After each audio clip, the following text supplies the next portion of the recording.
Never before have we had greater face a complex, rapidly changing world. Think of it a moment. It is a world in which supersonic speeds are commonplace. It is a world that has seen the coming of the atomic bomb. It has seen the rise of the total state, the dictator, and the mass man. It is a world of new sensations, new excitements, new distractions. So much to be learned by so many in so little time. And I suppose you're here with no agenda, as per usual? On the contrary, I'm here for comics.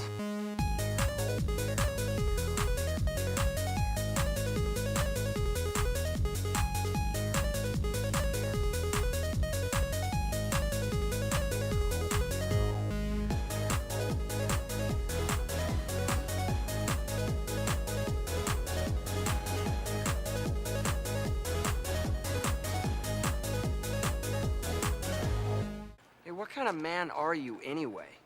I'm talking comics and you bring up chicks and romance?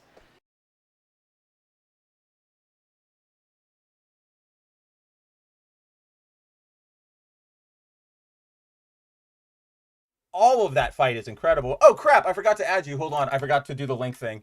Because you know how we gotta like update our stupid thing every week when this happens. And Sim Salabim. There he is. All right, look at that. We are here. There he is. Don't worry about that. Don't worry about what happened there. How you doing, Andrew? I am doing well. There were some good comics this week, and there's some meh comics this week. But that tends to be the case more often than not. You get some good and you get some meh. I was pretty surprised at this week because like honestly, there isn't a lot. But what we got, there's a lot of stuff to talk about within that. Like This is not one of those weeks where we have, Amazing and Ultimate X-Men or whatever. Like, it's just pretty much like 3 or 4 books. And even then, some of them are quick hits off of that, right?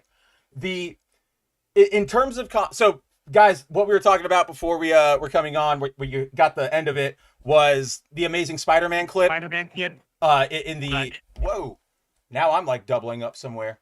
That was weird. The Amazing Spider-Man clip in our intro, I was just telling Andrew, like, I didn't know which one to pick because all of that fight between Lizard and Spider-Man in that movie is so damn... Like, it's probably the best live-action spider fight, even as much as I love Doc Ock in number 2. This is like a whole... which is a great fight. But this one, like, he crawls over him, like, he spiders it. And like... Yeah. Oh, it's so good. Well, because unlike the Mark Webb...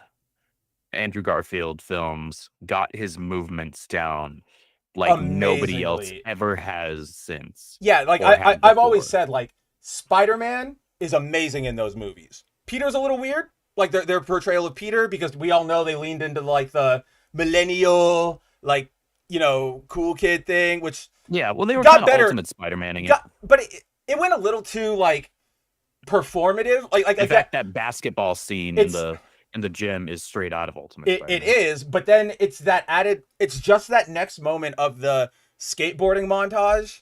Like, I get that he skates and he would probably go off and skate by himself, but the movie giving it like this weight where it's this whole Peter is self-contemplating and like it just was like, come on, man. It's I get what its purpose was. He was too. like trying to test out like maybe some of what he can do now, but there were better ways. There were way better ways. Like the to scene do it. doesn't bother me like it does other people, but I get where it's just kind of like you couldn't have done something else. I wish it didn't bother me as much, but then even when I pulled up the movie to get that clip, I was just like, I cannot stand this. Like I actually hate this transition to the like Coldplay song, and then especially just the part with like where he grabs onto the chain and just like kind of like dangles on it. It's like, what was that? That's not a trick.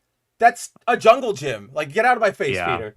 But in terms of comics, I do want to say this week, guys, Andrew, I told you, but I found a comic book store that was so well stocked that we went 100, like it was 100% completion rate on the variant covers I needed to get for Andrew, right? So for longtime viewers, you'll know that, Andrew and I have our respective stores and they get the stuff that we read, but it's also very like, sporadic. So, they'll get their variants, but maybe they'll only get like Yeah. one or two, or they're only ordering enough of cover A's. Got your Luna right here. My man, don't worry. I've got all of yours here to show. Like, cause I'm like obsessed with this like store and this find right now because this cover is beautiful. It's so good. Like, I was half tempted to grab another one just for for myself, yourself.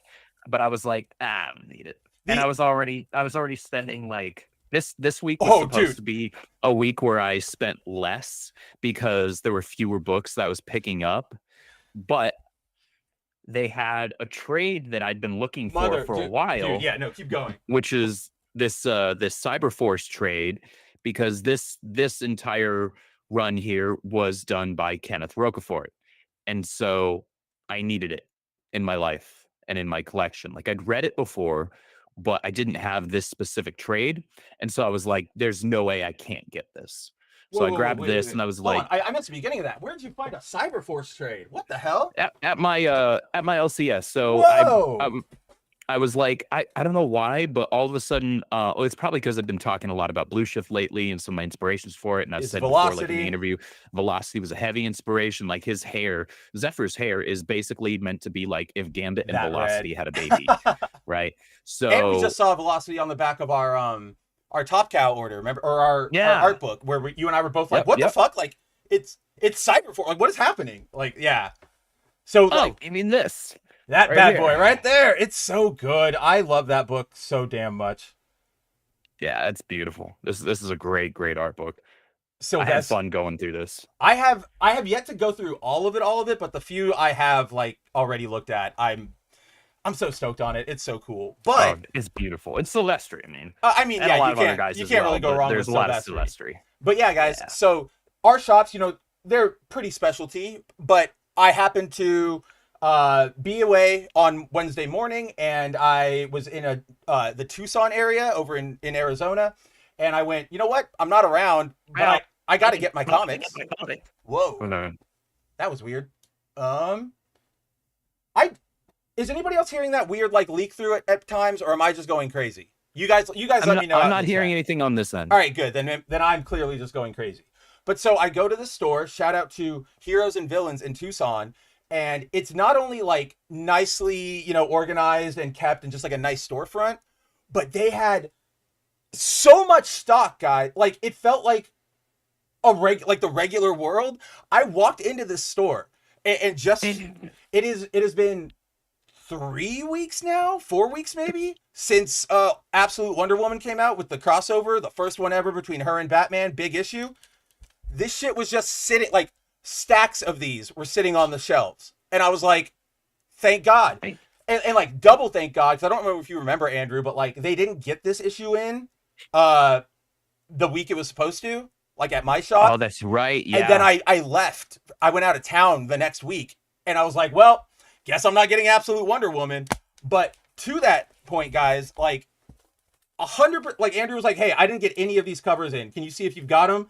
And boom, Rogue Gambit trading card one. This one's really, really cool. I really love that one. I want a poster of that cover, to be honest. It's so good. And like, obviously that's the gimmick, but like, it works both ways.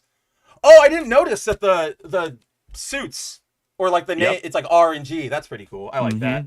Then of course you got that DeMeo Gambit. Ooh. I like these trading card ones, but I think I only liked his and the Cyclops one. Everybody else doesn't feel that cool. And then we got Andrew more of the crack that he says he doesn't want to ever, do again, but he definitely does it, because we had Lucas Meyer drop a beautiful Supergirl Crypto.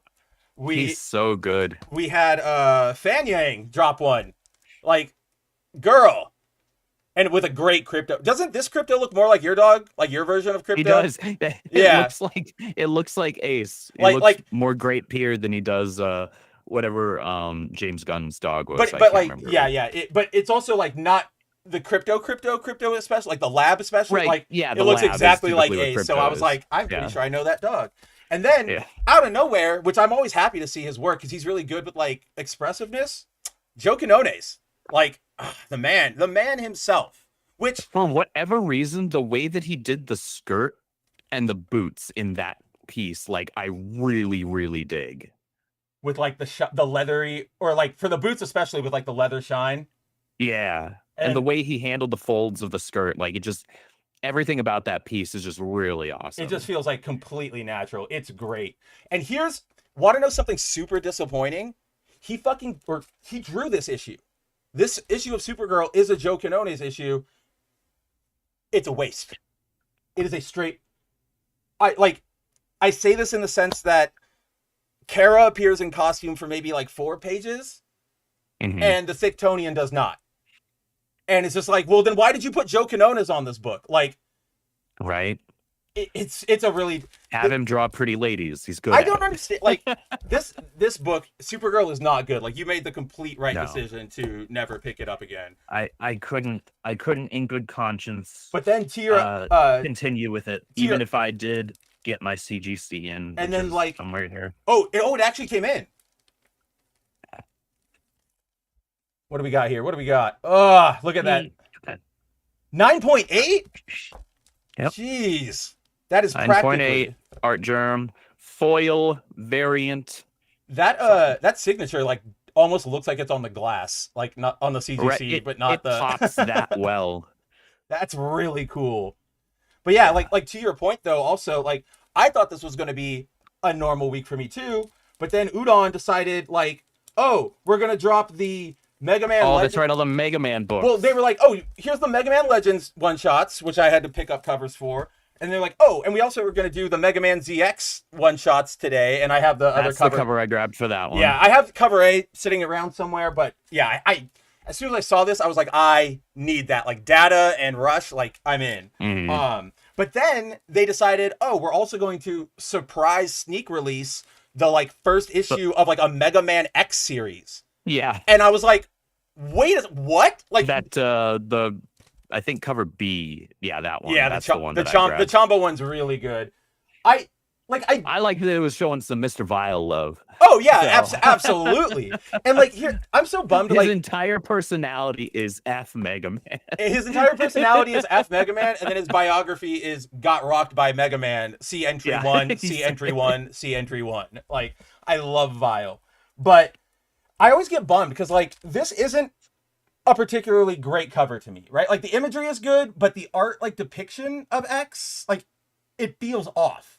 Like yeah, well the depiction feels less Mega Man X and more I think Mega you're Man. right. Yeah. So they like chub him up a little. Yeah, it looks like somebody, I forget the name of the artist for that cover, but it looks like they started drawing classic Mega Man and then remembered they were supposed to be doing a Mega Man X cover. Yeah, and then they were like, ah, shoot. Like, I'll just like tweak this a little bit here, a little more detailing there. Actually, now that you say that and I look at everybody else, it actually isn't as bad as I thought. Yeah, I think you might be onto something. That's hilarious. I think they just messed up on Rockman. That's hilarious. But yeah, I'm just disappointed none of those covers had base. And I know he's not in Mega Man X. I know he's not in Legends. But to that point, they even did, like, with these timeline one-shots, they did a classic one, and there's still no love from him. But what I need a Mega Man Net Warrior one-shot that gives me base EXE on it. That's what I need. It's not a one shot, and I don't have the whole manga. Oh yeah, of course, NT Warrior. I have all of that. Which I know that's the name you're with because you went with the dub, but like I hate that name so much. Like just call him a Net Warrior. Like you didn't need to. Because then what is NT? Network transmission. Like what the? No, I call it Net Warrior. No, I know you do. I like EXE, like the original one, because NT Warrior specifically pisses me off. Because I know you use Net Warrior, which is like right, but NT Warrior is Network Transmission Warrior, and it's just like stop it, like you're being too Japanese at this point. Stop it. And then I regret nothing. But I don't have it on hand. Let me see if I can. I'll pull it up in a second. We have an idle moment, but on free right here too. Beautiful. I need them to do the re-release. I can't believe I fucking am saying that, but I need them to give me that foil covered re-release that they gave to all of them so far. Like I need that one for EXE. But Free Comic Book Day, they're doing like a Mega Man one shot, like a free comic book day one. Its backup story is EXE, is Net Warrior. So like we might be going there. I don't know. If my boy Base is in it, then I'm happy. That's what I need. They'll do the classic like free comic book day thing where Base will show up at the very end. Like right. he'll be the mastermind behind whatever, like, oh, Lan and Meryl at school? Oh no, the vending machine, like, started exploding. And then the last page is like, Base like clicks the button like boop, and then, well, it's all coming along, and you have that really cool like final splash page. But yeah, that's I got shellacked as well. Like I even texted Andrew afterwards. I was like, a small fortune this week. Right. This is a small fortune, those sons of bitches. But they got us. They got us so hard, and they're going to get us even harder. They're going to get us for that amazing Spider-Man and Superman crossover, and it's vice versa. They're going to kill me, man. Superboy Prime fighting with like black suit Spider-Man. Did you know that's the story too? Like that's the backup is Prime meeting the black suit Spider. Like I cannot wait. That's going to be such shenanigans. You know what that's going to do? That's going to be Prime being confronted with himself. Yeah. And he's going to be like, God, I was such a little dick. Like, what was wrong with me? Like, good God. and I really am excited for that. But, what do you say? We move on. We say hi to people. I know we kind of put off saying hi because we got kind of taken away with it. But we got viewers here. We got some people. Gonna say hi to some comments that got wiped thanks to a tech error that was not on either of our ends. But with that, let's say hi to everybody. We first up, we have Masta is here. You're gonna have to make episode 52 focused on the new 52. I don't make the rules. We theoretically could. We theoretically could do like a let's look back, but a look back at the new 52. Like I would be up for it, but also guys, for all of you out there, there will be a regular cut and a director's cut, and the director's cut will be 4 hours long, but the 4 hour director's cut is going to be 3.5 hours of me and Andrew additionally just going, remember Batman? Remember the Robin fire sale? And it's just that for like 3.5 hours. Fire sale, like everything must go over and over and over. Like we will pay you to take a Robin, please, for the love of God. Let's see. Worst Batman ever. He went through that many Robins that quickly. So bad. Like, oh, this is the best hero your universe is supposed to offer us. I don't think so, pal. But yes, I agree with you, Andrew. Most of it is rancid dog water. Rebirth is amazing at how they were able to save all of that. Like that's actually impressive. It really is. That's not to say the new 52 didn't have some gems, because it absolutely did. It absolutely did, but for the most part, lots of coal. Just not great. We've got Punk. What's going on, Punk? Happy to have you. Subs here as well. Subhuman says, what's your opinion about the 2000s era of DC?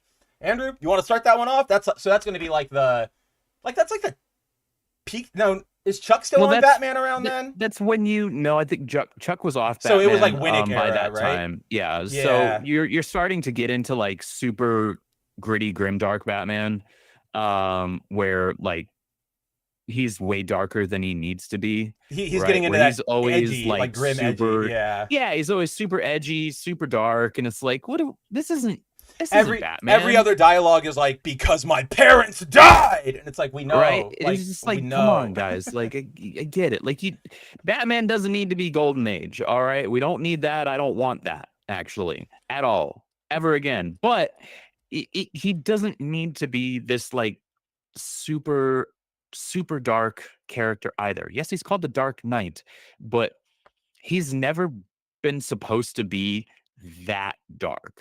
Yeah, no, I think we touched upon it last week, but what Fraction is doing, right? Like he's taking like the perfect meeting in the middle. He's taking all of that, like all of it, the 60s Batman, the animated series, even like the Nolan films, but then he's remembering like, okay, I'm bringing these all in to this setting. How do I make it work? Like it has to be in the comic books. It has to be in the Earth Prime continuity, and it works, right? Like that whole bit you and I still love, the oh God, is that non-alcoholic still?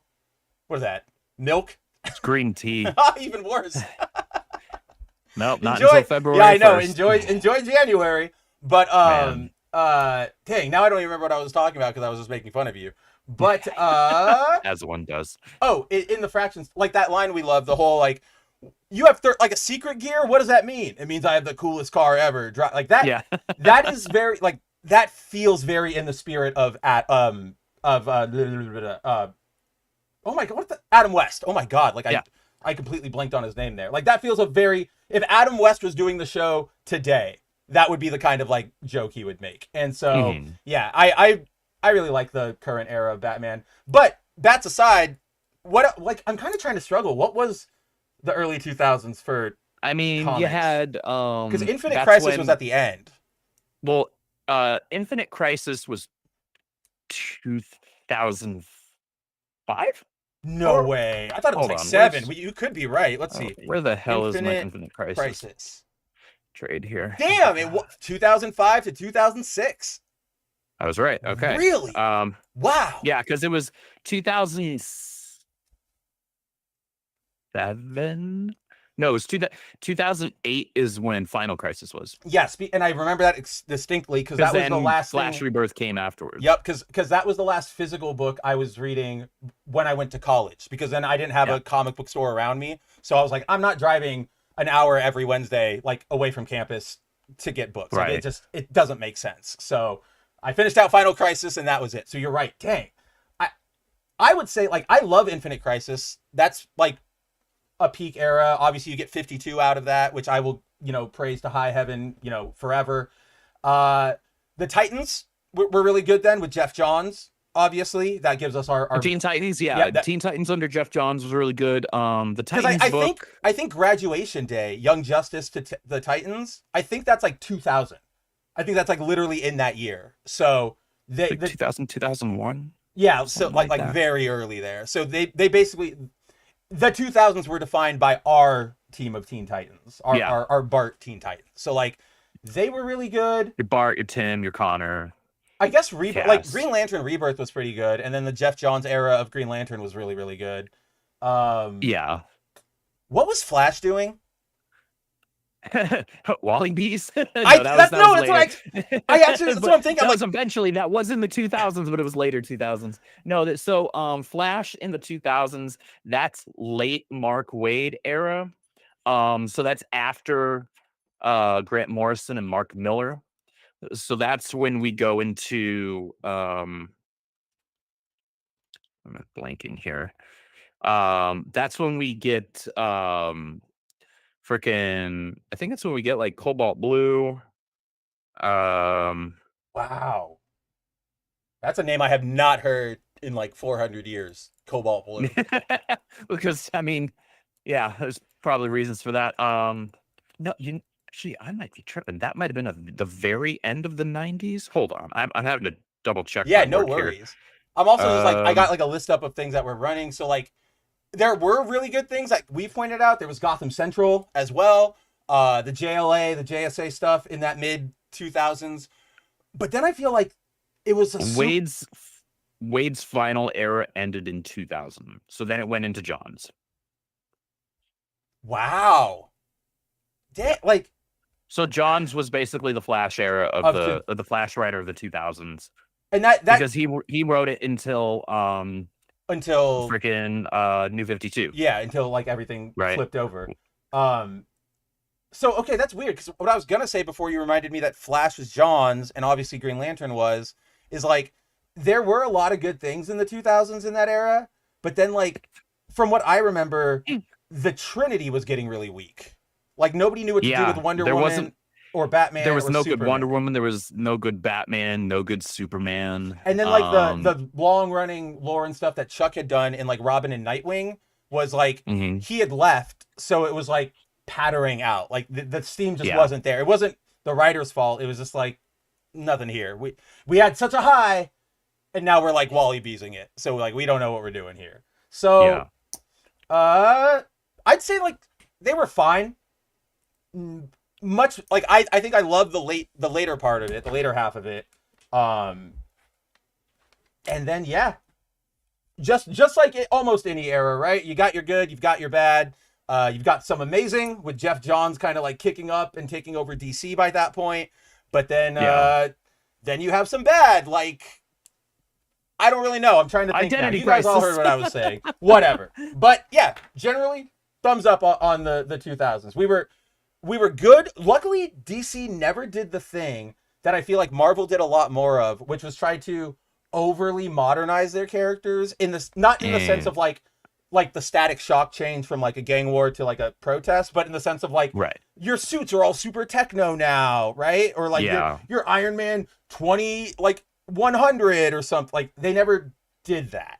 And I think that probably helped make it not Extreme Avengers. Remember, in the 2000s, that's when we were all going like, all the chrome, all the, colors, everything's going anime, even though most of us don't understand what anime means as an aesthetic. And I mean, like the Lunatics, right? When they made the Looney Tunes into like the action cartoon, it's like they were doing a lot of that. So thankfully, I can't think of DC fully committing to that.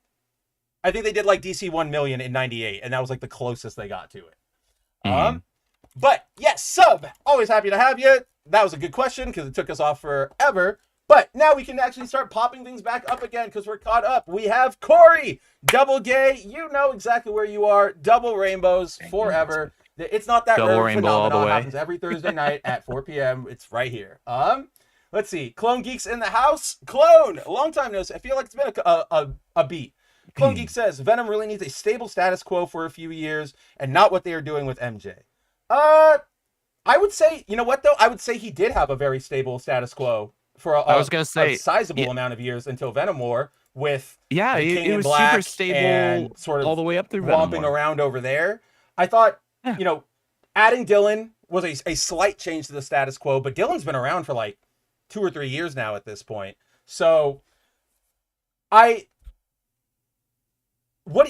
a question, Andrew. Like, what do you think a Venom like status quo is? What would that look like? Well, wait a sec, guys. Wait, Andrew, hold on. Andrew, hold. I unplugged myself. There we go. Now everybody can hear you, including me. Okay. Yes. Oh, that's good. it was just for that moment. It was just for there. Don't worry. They heard everything else. Okay. But yeah, like what to you is like a Venom status quo? You see, I think, if I'm being honest, that's the wrong mentality to take here. Because what's been the thing we've been criticizing Marvel for basically for the entirety of us doing this show? It's true. Them being House of Status Quo, right? Always having to cycle back to the same old ideas, sticking with the same thing forever. Like, you used to be the house of ideas, right? So now we're doing Civil War 2. Like what's your definition of now what are we gonna do? Civil War 2.5 or 3? Like, I don't know. I don't care. I'm not interested. It's coming. Somebody, you and I, everybody right here, we will all be alive at the point when Marvel inevitably does Civil War 3. Whether it's a genuine event or some sort of like slightly like side book type of event that, like, we will see it in our life. I guarantee it to you all, right? I really hope and pray to God you're wrong, but I'm also not willing to put money on it because I know Marvel well enough at this point. And you bring up a really good point, because that's actually where I was like struggling and why I tagged over to you, because I was like, to me, when I think of a status quo for Venom, I go back to Lethal Protector Venom, right? Where it's Venom is still angry, but he's still trying, like the Eddie of it all is still trying to make him, he still wants to be Spider-Man, even if they won't admit it. But so, they're kind of like anti-hero with a heart of gold. Yeah, he's like chomping up everybody, but he's trying there. And I kind of what you say, like exactly what you said. I think that's boring to go back to, right? Like, what more can we do in that scenario of Eddie being another ground level hero, Lethal Protector? We've been kind of seeing that in those backup stories that have been in Venom, and they're just fine. It's like, and you know what, not to necessarily bag on him a little bit here, but like Clone Geek, what do you think is actual good status quo for Venom is? What do you think it's stable? He's had a stable run for like a decade. The biggest, we are right now looking at his biggest shakeup. Right? Yeah, like he had a really stable run under Donny Cates and then Stegman and under Al Ewing. Yep. He's had a really stable run. Like this whole idea that just because Venom bonded with MJ for 15 minutes, because we know it's going to end at some point, probably at some point this year. You and I just saw the preview cover to one of those Death Spiral tie-ins where it's like Spider-Man's wearing the Carnage symbiote, and it's just like, come on, okay. Like you're just like, gonna. What did you say? Like the House of, or like musical symbiotes, right? Yeah, like it's Marvel's musical symbiotes. Like, and that, like that can be interesting if you write it well. Like, you can convince me, right? Because Charles Soule convinced us with Eddie Brock Venom, right? Because that started out really cool. It was a cool premise, and we were here for it. But I reject this idea that just because they're trying something different with earnestness and sincerity, that does have to be a qualifier. Yes, right. This one is. Yeah, this is not a marketing. Suddenly that means it's not a stable thing or whatever. Like, and suddenly it's not a good run just because they're trying something different. Like, I don't want my characters to stagnate. That's how we end up with Peter in the same crappy position for 30 freaking years. Like to me, at the very least, if you're talking a Venom status quo, it has to have Dylan. And if you don't have Dylan anymore, now that's okay. So you're erasing the last 3 years, but through those 3 years, like personally, I feel Dylan is a way better, like he makes Eddie a better character, because in the past he's, I want to be a hero. I want the praise. I still have that lingering like jealousy of Peter and Spider-Man. And that's a fun motivation for a hot minute.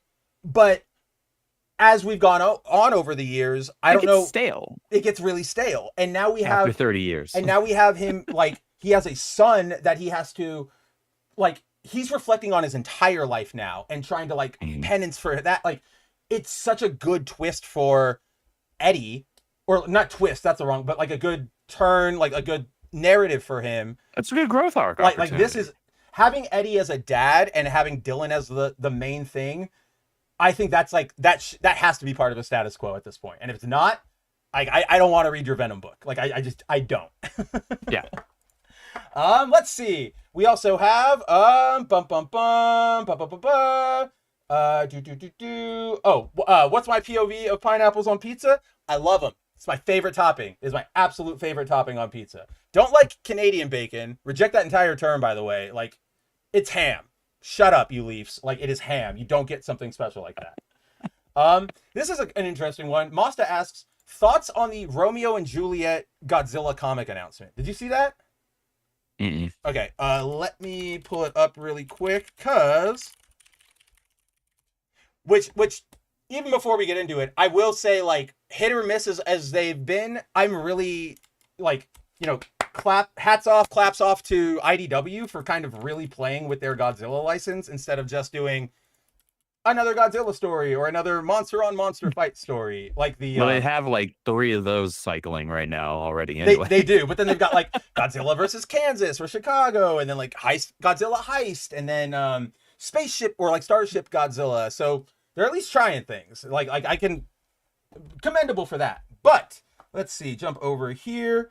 Do I have the right window? Yes. So we got the announcement today, I believe. Yes. So what it is it's going to be Where was it? I thought there was like an easy description of it, but basically it's what if Godzilla played out during the same time as Romeo and Juliet, with the whole premise being sort of like Godzilla's always been around. We just like, why would we always write about him? Like, would we write about a tornado or a hurricane? Mm-hmm. And so like, there is a very cool cover I liked. Oh yeah. Or like, this is the one that made me go, oh, this might be interesting. Cause you've got the kids, but then there's a Mecha Godzilla and a big G, but that Mecha Godzilla is clearly like, what do you call, like, not steampunk, but like gear punk. Like it's like made of wood and like a furnace and stuff. So I'm like, oh, that might be cool. Yeah. So I don't know. Interesting. I'm not gonna say like I'm like ready to eat it up and I'm like super excited for it, but I'm open to it. I could see. I can see the advantages. I can see the cool things that could happen from this. Might be cool. It might be cool, but it really all depends on how they pull that off. Like, as always, as with everything, right? It's all about the execution. All about the execution. Oh yeah, Rucka was on Wonder Woman. Was Rucka Wonder Woman 2000s? I guess it was. But then after that, she goes into Murder Diana, and I don't really know where we want to go with that one. And I lose interest. Yeah, exactly. Enough with the hero versus hero BS. I mean, we could say that for till the end of time. They're never going to do it. They'll always find a way. At the very least, I'm glad that in recent years I've seen more writers, instead of doing it like ironically, a lot of writers now are being like, are we going to do the superhero fight thing? Okay, maybe not. Let's talk. Like what is it? And it's like, thank God you're acting like normal people. Like, thank you. That's breadfruit, not pizza? Yeah, well, I'm a breadfruit. I don't even know what that means, but stand together. But that is the chat taken care of, chatted away with Andrew. How about we talk some comics? Let's talk some comics. Where do you want to start tonight? We have, well, not so many things, but we have things. We do have things. Let's hit DC first. You want to hit DC first? All right, let's see. That's going to be... Oh, well, do we want to, like, quick hit Aquaman? We can quick hit Aquaman. Okay, good, because mainly... There's not a lot to talk about, but there's a couple interesting things, because there are a couple interesting revelations. Yeah, and I mainly wanted to talk to you about that stuff. So, all right, guys, let's jump in. First issue of the week. No, not Knull. We'll get back to you later. Aquaman, number 13. We're still in the throes of that cover, of All In. It's a really, really good cover. And look, Andrew, look. He knows how to draw. That's Romeo and Juliet, Godzilla. Not what I wanted. Not what I wanted either. He knows how to draw a cool trident. Like, he knows how to draw a cool trident. I don't know why he won't do it on Aquaman's actual trident. Like, it's infuriating. Infuriating. But anyway, yes, guys, we're back down under the sea, checking in with Aquaman. A bit of an interesting way they set this up here, because obviously, as we know, Aquaman is currently in DC K.O. And in this week, you know, he's in a match, things happen. Surprisingly, the issue, like, addresses that and then goes like, and we'll get back to them later, right? And it's like, I like that. I kind of like that better than trying to force your own adaptation of that scene or that event into your book. Because A, obviously you're just wasting time, but B, so it happens on this page and it bothers me every time, and it makes me like clap for joy every time the opposite happens. But when you have like this is a scene from DC K.O. and the dialogue is different, only by slight, right? Because remember in DC K.O., as we'll get to, there's that little bit where Arthur's like, let's show him, you know, like the combined power of the sea and land. And then, you know, Hawkman goes, well, land and sea, but yeah. And then here he goes like, then what say you and I show them the power that comes from land and sea? And I'm like, it's close and it conveys the exact same thing, but that's not what they said. And that's not what happened in the actual event piece. Always bothers me. I don't know. Maybe I'm just pleading now to like you at the RIPPAVERSE and be like, guys, can you please put down like if you're referencing this thing, you have to go get the dialogue from the published one or something. Like, it bothers Anytime me. we have had instances like that happen, I've always ensured, if I was part of the book, that the exact quote was used. My man, of course. Why would I have ever doubted you? All right, good. That we know the RIPPAVERSE is in at least some good hands when K.O. is out. But then, Arthur's journey continues in DC K.O. number 3, which we will see in a little bit. But the main part of this book centers on both Mera, who, if you guys remember, is sort of... She's trapped in Zebel, which is like time displaced, kind of. I don't think they've really gone into that yet, have they? I mean... I just don't know where the time... Like, what caused the time displacement? Kind of. We know there... But so is Atlantis. And did we lose Mav? I think we lost Mav. Lost me? No, I'm here. Lost Mav. But yeah, we lost It looks like we lost Mav. But yeah, Zebel right now is like displaced due to magic nonsense and stuff going on with Darkseid. A lot of this issue deals with Mara backstory, which is interesting because it's not something that we see very often. So I enjoyed seeing that. We get some fun revelations that I want to talk about when Mav gets back. In fact, let me just make sure he realizes he's not here. Yeah, apparently he's there for him, but not for me. Okay, now There we're you back. are. It looks like there was some weird internet hiccup thing because I was completely here and broadcasting, but Yeah, over You- on on the the YouTube yep. end. on the YouTube it was You were fine, but on there. our VDO I was gone and you were gone. So, but I was still Yeah. I was still getting you. Like Okay. we all still heard everything you were saying. So I have no idea what happened Weird. there. But anyway, Yeah. what were we saying just a second? Oh, yeah, Mara, we don't really focus on her. Was that right? Am I caught up? Yeah. Okay, cool. Yeah. Well, yeah. Hey, We don't focus on her very often, and a lot of this issue focuses on young Mara. And here, I don't know how to, like, what I'm trying to say here, but I guess I'm glad we're getting this development on Mara here in 2026 because Mara is a very terrifying, strong character. I mean, she's Arthur's wife. She's the queen of Zebel. Like, she knows she's a capable fighter. She's a queen. She can be cool. Very powerful magic. Exactly. But had they tried to reintroduce this stuff with Amber Heard in Aquaman 2, right? Like around then, if they'd have gone like, here's a Mara miniseries and look at Mara kicking ass. It would have fallen on deaf ears. It would have fallen on deaf ears and there pissed was all of us actually off. that Mara mini. There was. Back in what was that? 20. That was in the late 2010s, I think. Like late 2010s. Yeah.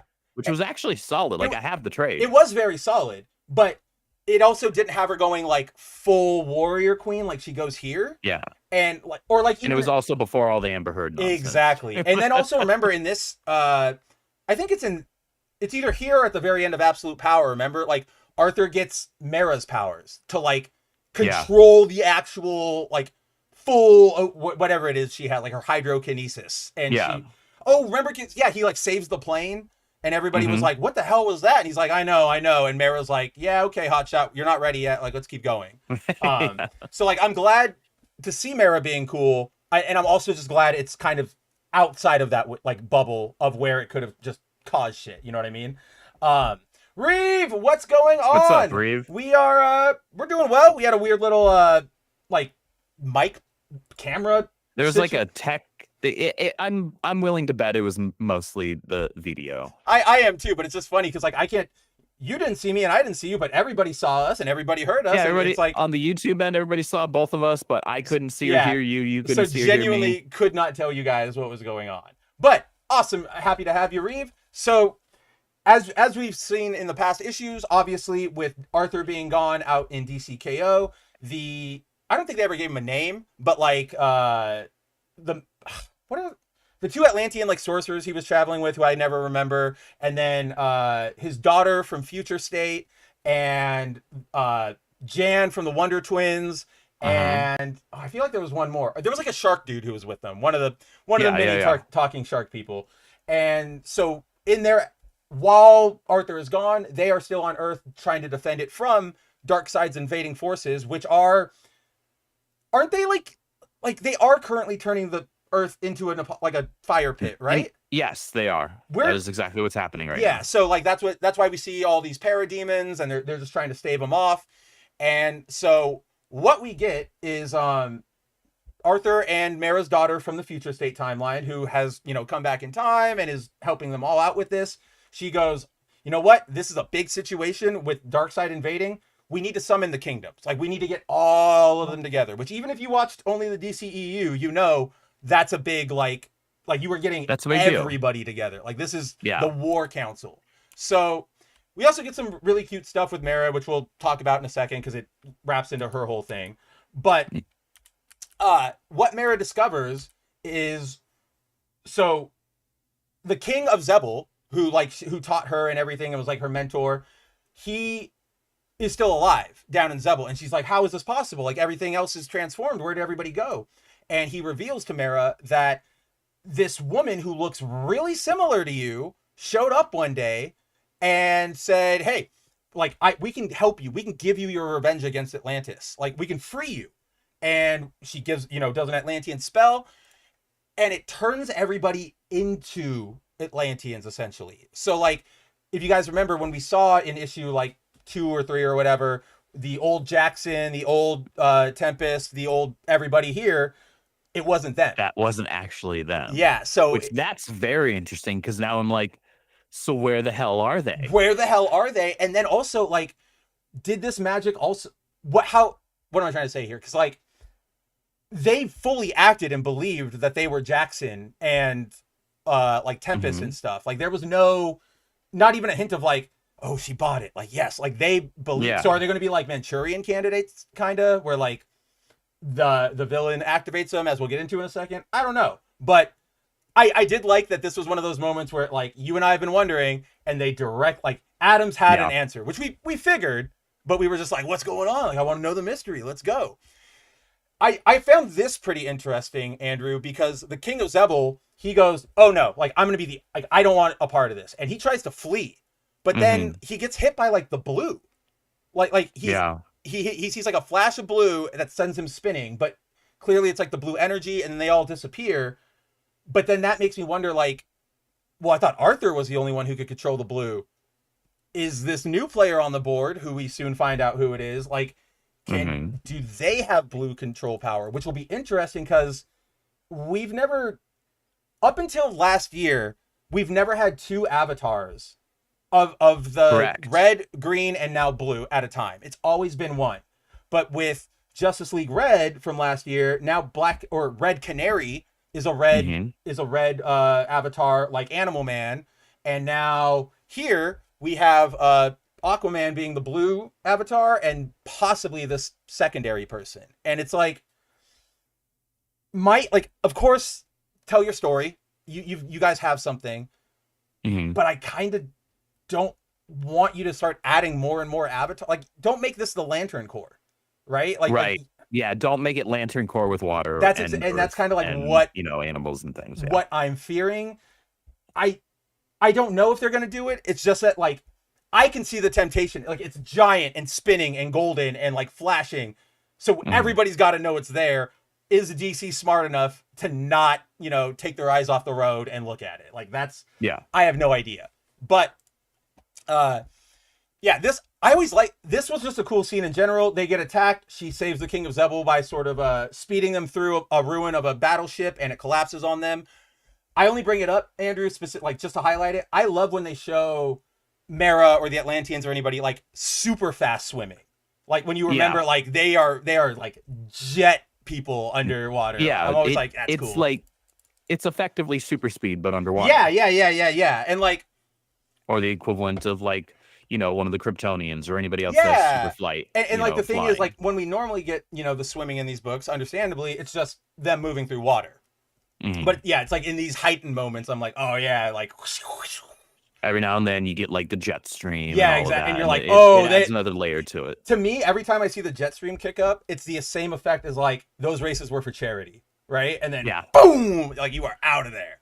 But we get the meeting of all the kingdoms. They're all together.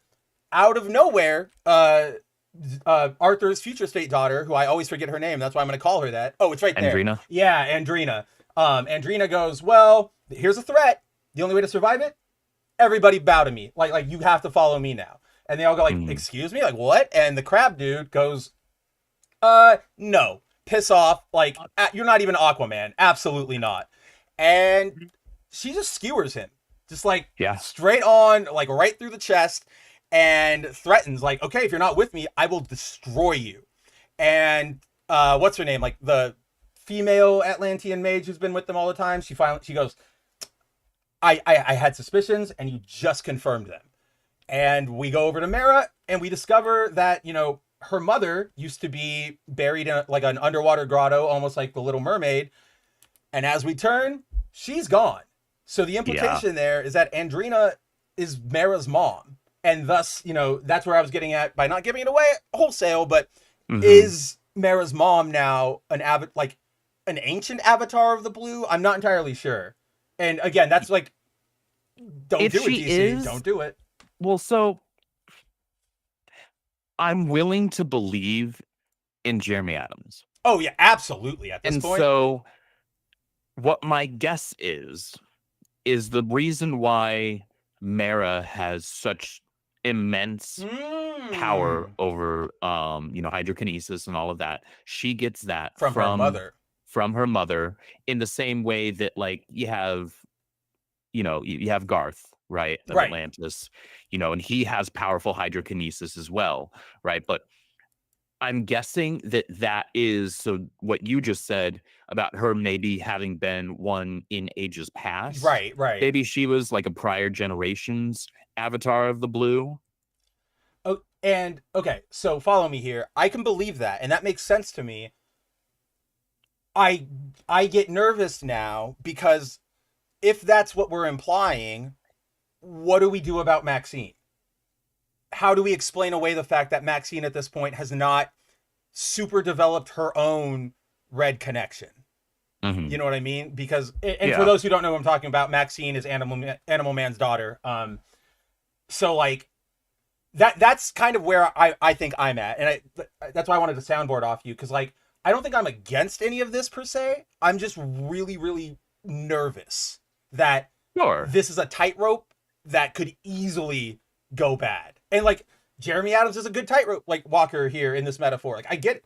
It's like when that guy walked between the Twin Towers. Remember? Like he was a professional, but that shit's scary. Like it could have gone really bad. That's kind of where I am. Like, oh, Adams, please land this before. Like if Adams gets shifted off of the book for whatever reason, like he gets in an accident or whatever, my entire like confidence is going to go out the window. Cause like, I don't know, outside of the big guys like Williamson and Snyder and like Morrison, whenever he wants to like show back up for an issue, and Wade, I don't know if I'd really trust anybody to be able to handle this intricate of a dance with DC lore. Mm-hmm. And so I'm with bated breath here now. Like, this could be gold. This could be gold. Land it. Please stick the landing. Yeah, please stick the landing. Please stick the landing. But I like overall, I highlighted Moss's comment where he said, he loved the first bit of the Rebirth run. This looks cool too. It definitely is. Like, what are we 13 issues in? I'm still having a lot of fun with this series. It's surprisingly probably after Batman and Superman, probably like my favorite solo book right now, which is not weird to say. But DC, what are you doing? Like, how is a Flash book not in my top right now? DC, what are you doing? Yeah, that sounds right. That sounds right. But yeah, this cover is it's really good. The hair just all exploding out there. And yeah, I'm excited to see, in particular too, Andrew, like how did her mom know to tag like Andrina from like future? Mm-hmm. Like technically nobody knows that timeline exists. Like it's gone. That's your like, that was at one point your potential granddaughter, right? Exactly. And no longer is. No longer is, and doesn't exist. And nobody ever like went and teamed up with her or anything. Like it's interesting. We'll see how it plays out. But yeah, another good Aquaman issue. Adams is killing it. Hold on. Uh-oh. I'm trying to think here. Did they name their daughter after Mara's mother to begin with? Oh my, I also just realized something, dude. They don't fucking know. They don't know her. We know Andrina from the Future State comics. They don't know that that's like from Future State. To them, they just had a person show up. And in their crazy worlds, that's liable to happen, right? We had 4 Supermen show up after we all watched one, like the main one, get punched in the face to death. So that's interesting. This is gonna be something you and I have to like go back and look at now, because like this is very, and I'm like really, if Adams is now unlocking the next part of his skill tree, which is the Morrison like Snyder referencing and like deep cutting, I don't know, man. Adams, you're too scary. We'll have to put you down. Masta asks, what did you think of the now gone Trenches horror movie, the Aquaman spinoff? Andrew, do you care about it at all? What? It was just, I mean, the first movie was based off of the Trenches like that arc run, by Jeff yeah. Johns. But the movie was just going to be more of like a horror focused on the trench, and like the trench, kind of like a zombie movie almost, but like it's the trench. Oh, now I remember. Yeah. Oh, yeah, I remember that was initially being kicked around as a thing. I mean, I'm sure James Wan would have made it look cool. Yeah, exactly. I mean, and horror is kind of his thing, and he also made the first Aquaman really cool. Like, I genuinely love that movie, even though I can't stand Amber Heard, and I think Jason Momoa's terrible casting for Arthur because he's not Arthur Curry, but he is Lobo, like so good, like that. It's so good. Like that's such the character that was written. He was fun. The movie was beautiful. It was just a fun. I'm good with that movie up until the very, very end fight when they start going to war, and then it just becomes like Zack Snyder Justice League CGI noise, and I'm just like, all right, like somebody tap me when there's a real person to like focus on in a second. Like this is it's just too much CG on the screen right now. Yeah, it's like it's too much. It's too much. Can wake me when there's an actual actor on the screen, and not a CGI recreation of that actor. I mean the actor. Yeah, I think I'm with you, James. Like all the ingredients there were right? Like it's James Wan, a horror thing. The Trench are actually like pretty scary and can be really cool to look at. Mm-hmm. It's just you put it in the wrong wrapper, right? Like it's kind of like, okay, I went to McDonald's and you served me a goat cheese salad. Like maybe it's good. Like this is a great goat cheese salad, but I went to a fucking McDonald's. Like this is not what I wanted out of my McDonald's meal. You know what I mean? Mm-hmm. Like it's not superhero-y enough. What they were trying to do was that was still when they were in their like, let's catch up to Marvel phase. So it's like, let's spin off, like, let's get whatever we can. And yeah, I might have been cool. We'll just see. Who knows? Well, who knows? See, I don't even know what kiss you're talking about because I took a nap. Not literally. I was just like, I can't. It was CGI kiss. I did the old guy thing where I was like, my eyes, like this shit hurts. Like, ow. All right, so that's Aquaman. What do you say? You want to stay in DC? Yeah, let's hit KO. That's exactly what I was gonna say. Where are you, KO? Oh, by the way, we're not gonna cover it because I don't know if you even picked it up, but that Psy Dimensional Rival series that started this week, the one from Peach Momoko, that like, I didn't pick it up. I almost did, but I was just like, you've already got too much. Like, I totally get it. But obviously I was going to get it. But what was surprising to me is, so that series is connecting the story of her, like, Demon Days stuff and that Psylocke into how she got to Marvel Rivals, because it's the same one. And interesting. Apparently, like, Iban Coelho, like, our boy, is, like, the backup artist to her. Like, it's her and him. And I'm just like, are you fucking kidding me? Like, I saw the pages that he did. Oh, you? Yeah. I have not even cracked it open yet. I just saw it when I was like scanning it up. You know, Momoko, Zach, whatever his name is. Oh, Davison, who's her translator, and then Iban. And I was like, what? Iban? What? So yeah, I'm really excited to dig into that. But before we dig into that, let's dig into DC K.O. We finally have our third entry in the event proper. I was gonna say like the world's most what are we doing here event. Like it's this event is so nonsensical. Like it has so many like genuinely cool moments and stuff. Yeah, everything story around it just makes no sense at all. I don't think there's been anything outside of Superman is in the main book that's made me go like, this is really cool, right? Like, and even then I'm trying to think of like what from KO do I like. I liked Superman is. I liked the whole Superman Captain Atom fight from, you know, Superman Prime or 1 million to I threw my entire history at you. I don't have a history anymore, but now you're beaten. Like that was all great. Would you count the Williamson Superman stuff as KO at this point? I don't think I would consider it KO. I mean, they're all tie-ins right now, but they're loose tie-ins because they're not like still directly. They're happening while the event is going on, and like yeah. So it's like, but they're not actually happening inside the event, if that makes sense. And all the events in those books are sort of like curving around, just like slightly curving around the main book, and it's like no.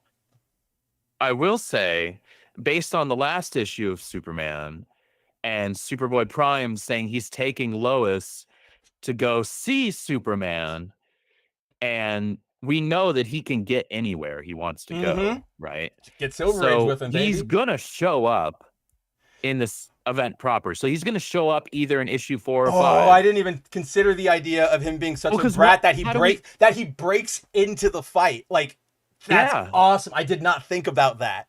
And he's kind of a little bit of an agent of chaos.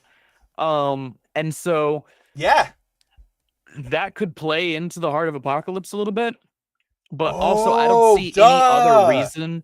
I don't see any other reason or justified one anyway to have, because we already know, because it's already been told us, that Superboy Prime is going to be the main Superman in the Superman book after the KO event for a while, right? Right. And so something's going to go down with Clark. Clark's going to go away, disappear, whatever. It's happened before a bunch of times. It's going to happen again in the future. It's going to happen after DC K.O. So there's no, I much prefer the idea of Prime showing up during the event, being a boss, being a badass, doing something heroic, and Clark, whatever ends up happening, I don't know, maybe it's he has to make some sort of a sacrifice and he has to go away for a while. Worst, and him passing in my mind, when you're killing this, the outcome is like he gets depowered somehow. I don't think they'll kill him or send him. I don't think they'll do another dimensional thing, because that was literally where he was, from New 52 until Rebirth. So correct. Don't think they'll do that. I think you're right on like the depowering thing. Like, that's where I see it going.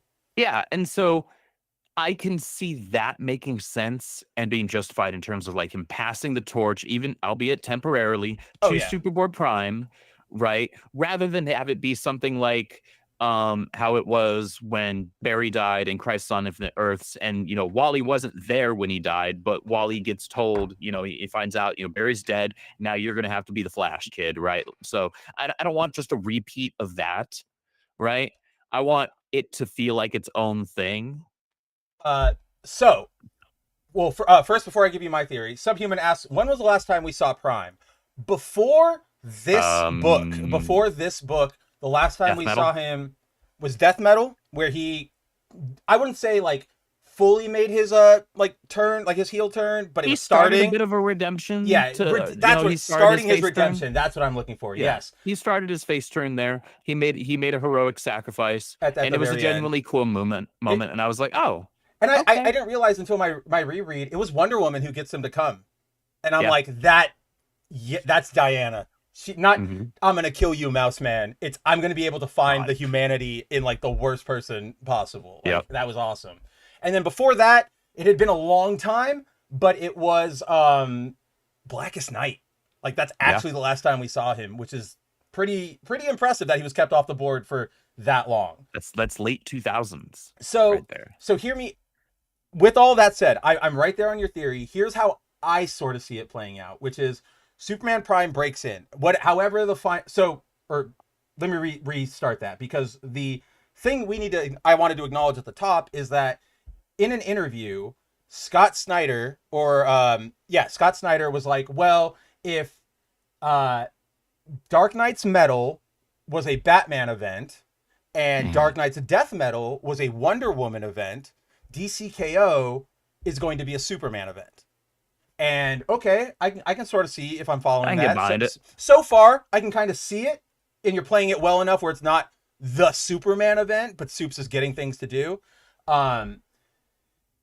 Superboy Prime breaks in for whatever reason, right? Like let's say he probably, in my head, he breaks in right when like it's all over, or it's like it's about to be like the final blows are about to be like dealt, right? And he joins the fray on the side of Superman. Maybe he gets a little too like out of pocket. He's not fully a hero yet. We know that. Like, he's on his way. And something happens. Superman gets depowered, and he gives I totally forgot the big chunk of it. When he breaks in, the Heart goes, oh, well, check this out. The Paragon of Superman, and then the complete, the worst Superman possible. What Superman's idea should we listen to, right? He's still Superman. So then they battle, right? Boom, boom, boom, boom. Superboy Prime wins, but it's in one of those ways where, like, you know, Superman's losing, but he's like, you know what the right thing to do is. Like, what are you doing? Right? He has like that moment of like, oh crap, I got carried away. He has that Clark Kent moment. Right. And at that moment, like, the heart goes, you win. And he gives it to Superboy Prime, and Prime restores everything because, again, remember, now he's like really on that path of like, I can be Clark, like I can be Kal-El's. And that's why when everything's reset, he is Superman. Because now it's sort of like the, okay, do you really think you're worthy to walk in his shoes, you know, Superboy Prime type thing? So either way it goes down, I think you cracked it right there. Because there's no, like, yeah, where's he gonna go? Where is he? Yeah. That's so now I'm like really excited to see how that turns out. Because it probably is going to turn out a lot better than the end of this issue. Because guys, like Andrew said, an event filled with some cool stuff, but overall just like, it's nonsensical. Nobody cares about the rules. Nobody cares about what the setup is. It wants to be like super fan servicey, but at the same time doesn't go all the way and like pulls. It's really, really weird. Like it's a very weird event that we're in. But we say that now because we read 3. So let's jump into 3 here, where if you guys remember, we are down to our final, what is it, 8 nowadays? No. Final 4. Well, at first, like when we start the issue, it's 1, 2, 3. Yeah, final 8. So you have Cyborg, Wonder Woman, Joker, Guy Gardner, Zatanna, Aquaman, and Superman and Lex. And so we get our in this next round, the next stage of the tournament is everybody can pick a partner from the like already knocked out contestants, except whoever has generated the most Omega energy, which is, you know, the evil chaotic energy. They can pick a partner from wherever, like any reality at any point. They're yours. Obviously, it's probably easy to guess if you haven't read the issue who got that choice. It turned out to be Joker. He won it. Yay. Because obviously he's a crazy madman.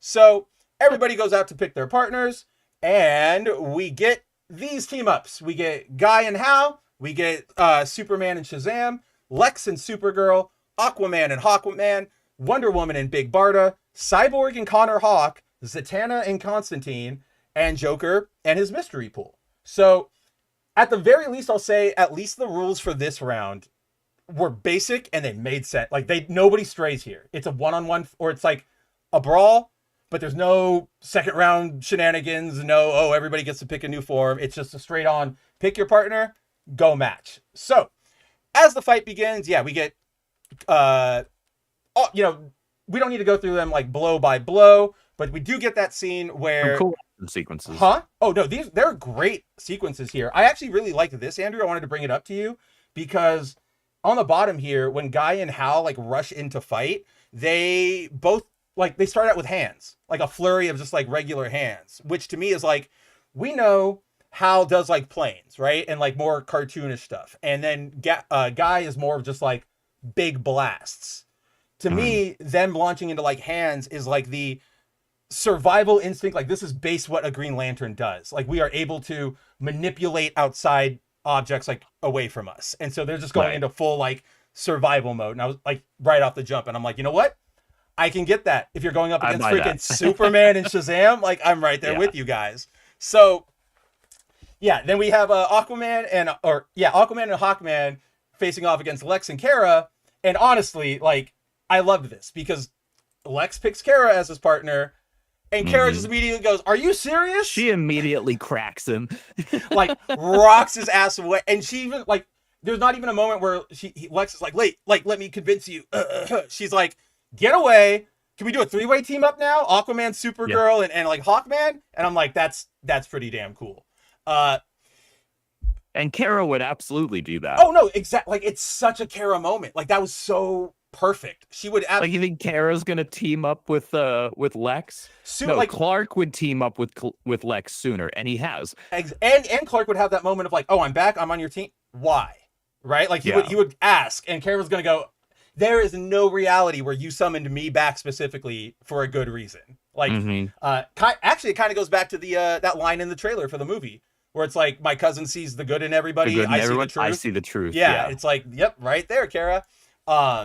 So this is this is one that really bugs me because Cyborg picks Connor Hawke, which is Oliver Queen's son.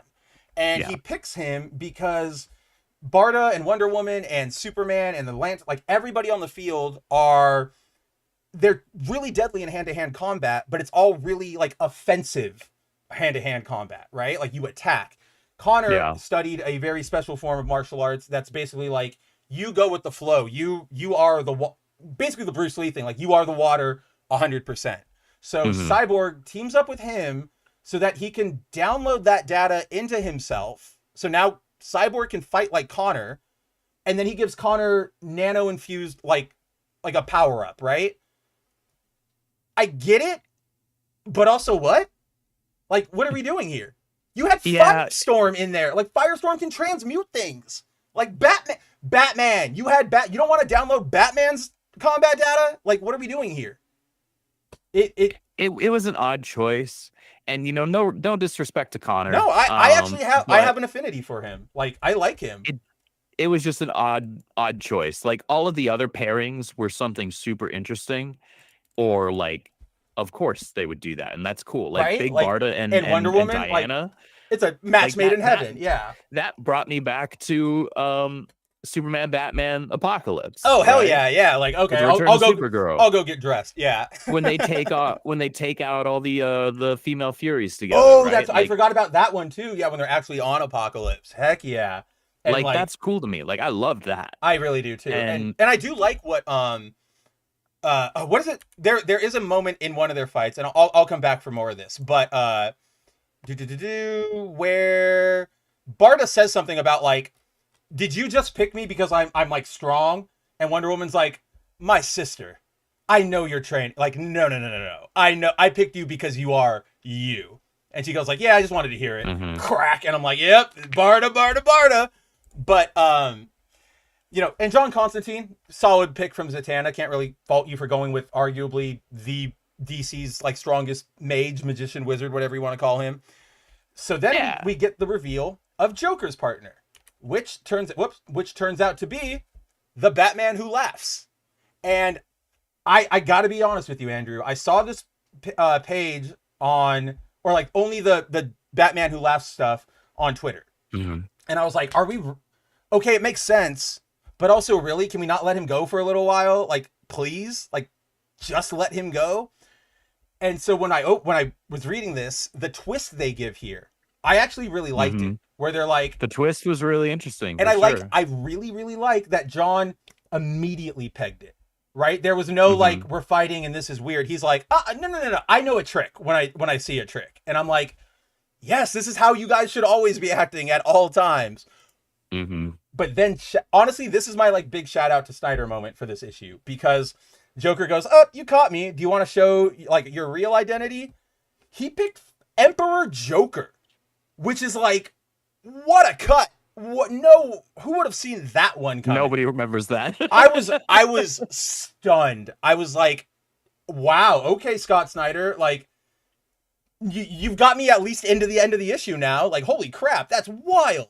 So from there, the fight's just, it's just sort of a big melee, a big free-for-all. The Joker starts infecting everybody with his, like, toxins. It's total chaos out there, right? Oh, no, wait, that's what, then there's this awesome moment, which, again, it's so funny how this issue is, like, such an antithesis to the Wonder Woman we were looking at, a couple weeks, like, last week, because Wonder Woman goes, Barda, I need you to punch me as hard as you can. And she goes, You sure? It's going to hurt? And she goes, trust me on this one. And so Barda cracks, and Wonder Woman uses her bracers to deflect it. Because I'm glad, in this, did Sophie Campbell help here for a second? Because I can't believe, I don't remember the last time somebody remembered that this is how they work. That they amplify the force of whatever is hitting Diana. Like normally, like we saw it in the Snyderverse and stuff, or in that comic, it just deflects. But no, she's supposed to be able to boom them. Like that's her big thing. So like her solo movie, she did that in for like a second, right? The first movie, like she did it once or twice, where doesn't she only do it in the bank? No. She does it. There's another scene in the battle, like in World War I, where like it's like a slow motion, like I think where she clangs them together and causes the explosion of force. that's in the beginning. Because that's when Is that in the that's when all the hostages are there, and she like the bank is No, being robbed. I'm not thinking Justice League. Oh, you're right. That isn't Justice I'm thinking League. Wonder Woman. Yeah. Okay, you're right. I just mixed them both up. Yeah, you're good. Yeah. No. Okay. Yeah. You are correct. You're the right one there. But yeah. Oh, this is what it was. Like, was this why you chose me, Diana? My strength? Mm-hmm. No. You were trained in the fire pits of Apocalypse. You know the way of war there. I need you to tell me everything you know about the heart of Apocalypse now. And it's like, damn. All right. Yep. So then, yeah, Emperor Joker's running wild. We get Shazam and I can't believe I called him that. Captain Marvel and Superman up against Hal and Guy. Which, how did you? So I want to ask you about this, Andrew, because so how in this fight, Hal goes. I knew like if we were gonna go up against you, you're the biggest threat. I brought like a secret weapon in, and he reveals that his secret weapon is a Black Mercy from what do you get for the man who has everything. Yeah, I'm not against all that, and I actually like that, and I like these moments where you remember Hal is still like a good hero and cop, right? Because he's cocky, but he's still there's a reason he's number one. How'd you feel about the way he got it in there? Because he says that it's he explains it. Is it on the next page? Where? No, I think he explains it in that page. Let's see, and it attaches. Meanwhile, in one arena, no Omega energy. Remember? No, I don't think it must come. No, because then Hal's beaten there. Anyway, we'll probably come around it, but he says that he snuck it in, like he miniaturized it via willpower and like snuck it in like that. Oh, that's what it's right. No. The alien parasite they were allowed one item. A baby Hal took from sector. Right. No, that's I'm totally fine with that. But this is what it is. A Black Mercy, the alien parasite that nearly killed Clark once before. A baby Hal took from sector 2811, encased in his very will. So why I ask this is because what does that mean? Where was it? Is that like just a bag of holding that you keep like in your consciousness? How does that work? And it really gets to me because like that is a big question mark. Like if that's what we're looking at, all the things we've ever looked at, like off the top of our head. Remember when we stopped reading Green Lantern just because it was going in too many like separate one shots where Guy found the book of Oa or in his closet, and then it was like all the books or whatever, and he had to sneak it like to Hal. Why didn't he just shrink it into his will or whatever? So I was like, I don't think we've seen this before. It feels like an ass pull. It does, and it's like. It absolutely does. Like you can make me believe if this was. So, let's say I buy this conceptually. If you tell me, or at least suggest to me, that Hal was able to make this work because Hal is Hal, and he has the most willpower of any of the Green Lanterns, right? He's the greatest Green Lantern who ever lived. Okay, but you don't really give me that. You don't. You just kind of say, he did this. And it's like, that's where the ass pull becomes like ass pull that I find hard to believe. I can believe an ass pull, but you got to give me something.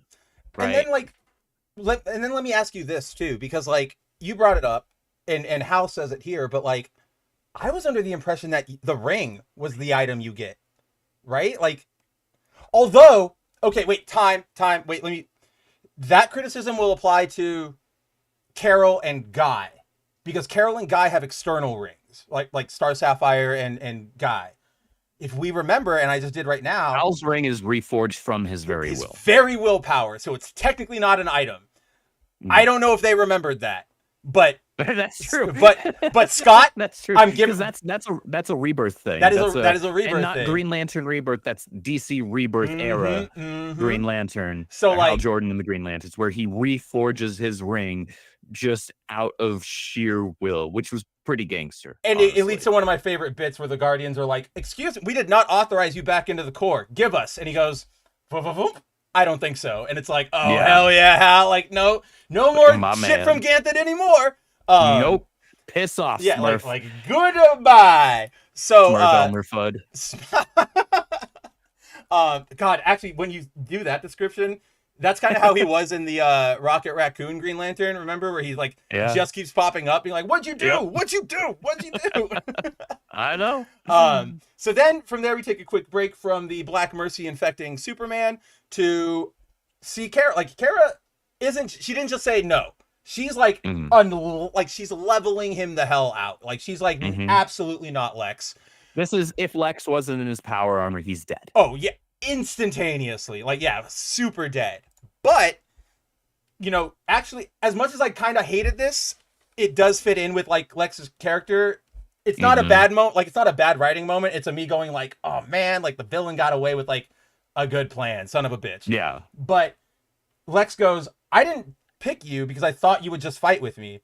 I picked you for this. And he blasts her with a beam of like energy, which we learn is several different stripes. Well, it's red K. Well, yeah, it's a bunch of Ks. It's like red K, which is why purple she gets K, all mutated. and she starts like flipping out, and like I laughed at this really hard. I was like, holy, like it's not just red like kryptonite. Oh like, Lord, she coming. Oh Lord, she coming. Oh Lord, she coming. And then like right here when I was laughing to you in our chat, where I was like, holy shit, did she just blow Hawkman's head smooth off? Like holy shit. Yeah. And I mean, like she crunches Arthur. I assume he's probably gonna live because he has a solo series. But oh, his body's twisted. I just realized his body's twisted around right there. Oh, because if his arms are going up that way, and his feet are pointing away from his toe or his fingers. Yeah, she like completely bodied him here. That's unfortunate for Kara, or for her opponents, I should say. Wrong way. So, with that, eventually, oh yeah, I'll go back because I kind of skipped over it. But we see Clark's vision. You know, it's a perfect world. It's all great. He feels whole, but then you know, he remembers because of Lois, and he goes like, oh hell no, and he's. I don't think they visually communicated it right the same way, but this is probably like very close to the anger he felt when he had Bruce's corpse in Final Crisis, and he like rocks around the entire Earth like with his laser vision, just like digging a trench because he's just so angry at Darkseid. Like Clark goes like and this is what's crazy too. Like Clark gets angry. He's like, no, forget this. And what it is if you guys remember throughout this entire fight, he's been going like, I'm not going to get tempted because the prize is the Omega Heart, and the Omega Heart lets you remake the universe however you want it to in your image or however. And Clark keeps going like, I don't want that power. Like, that's not our job. I want to restore everything. And if you guys remember, there was that big fight with Lex where Lex was like, you're just a cat. Like, you'll never do it. And that's your biggest flaw, unfortunately. And here... You could fix the world. And you would actively choose not to. And you would actively choose Lex not to. Like, that was a cold line from Lex. I'm not going to lie. After slicing off his hand. Like, that was pretty damn cool. But to that point, at this moment, for the first time, Superman realizes, oh, I do want it. Like, why shouldn't I win it all? Why shouldn't I fix everything? Like, everything is awful. And so now Clark is on this, like, righteous anger. He's just like, he's got a righteous indignation to him. In this moment, Clark wants it too. Wants it with the burning of 1,000 roaring suns. Like, he's getting his Superman Prime on here, or his 1 million on here. Then we get to this, which is pretty nuts. Okay. Where I didn't think this was still status quo, that the Lanterns could make synthetic kryptonite still. That was like an old school thing. It was either. Yeah, that was like Silver Age. A bit of a callback. Yeah. And Clark mentions it here because he goes, I know they're about to like get up and they're gonna make kryptonite. Like that's gonna be the move. And I was like, I thought we got rid of that. It's an old trick. It's an old meme, sir, but it checks out. But it checks out. And so then, yeah, Billy, you know, he's down for the count. And in that moment, Clark is like, you know, why did I pick Billy? Was it just because he was strong? Was it just because he's a kid and I thought he deserved like another chance? And he goes, oh no, I realized why I picked him. And he goes, Billy, I chose you because of your powers, but because of what you can do with them. And Billy goes, oh, Shazam. And boom, we get Potara earrings. Which is straight up, guys. If you guys haven't seen this artwork yet, out of nowhere, Potara. He straight up has Potara earrings. And you know what? I'm actually surprised this was not Jimenez. For like, when I saw this, I forgot that he was not illustrating. I saw this image and I was like, oh, Jorge, first your father's son, and now that, and then I went, oh wait, that's not him. And then, you know, it's just that realization that like our generation is in the offices now, guys. Like we're going to be putting in awesome things like this. And hell yeah. It works. Just as a quick side note, I kind of dig how Soup's emblem looks with the bolt with Shazam's. Like that's kind of rad to me. I like that. And I really, really like what they did with the belt buckle there, where it goes all the way down and then it's like the extra shield on top. I was like, you like this design is amazing. Great like design. You guys killed it. And I don't know if, I mean, I'm sure you did notice this, but they brought in my favorite element from freaking Absolute, which is his like glowing fist. The glowing arms. And I was just like, son of a bitch, like this is so rad. And then, yeah, the earrings, like, yes, it's obviously, where did they come from? Nowhere. Nobody wears an earring. Obvious Dragon Ball reference, but also it's just works. Just for fun, guys. But I also think it works. Like a magic guy wearing an earring makes sense to me. Like really makes sense to me. Oh yeah, and that's like pretty good. Like it's cheesy, but you know, guy goes like, "Oh Lord, someone turned down the lights," and then he goes, "How about we turn them all the way up?" And it's just like, oh, we're screwed now.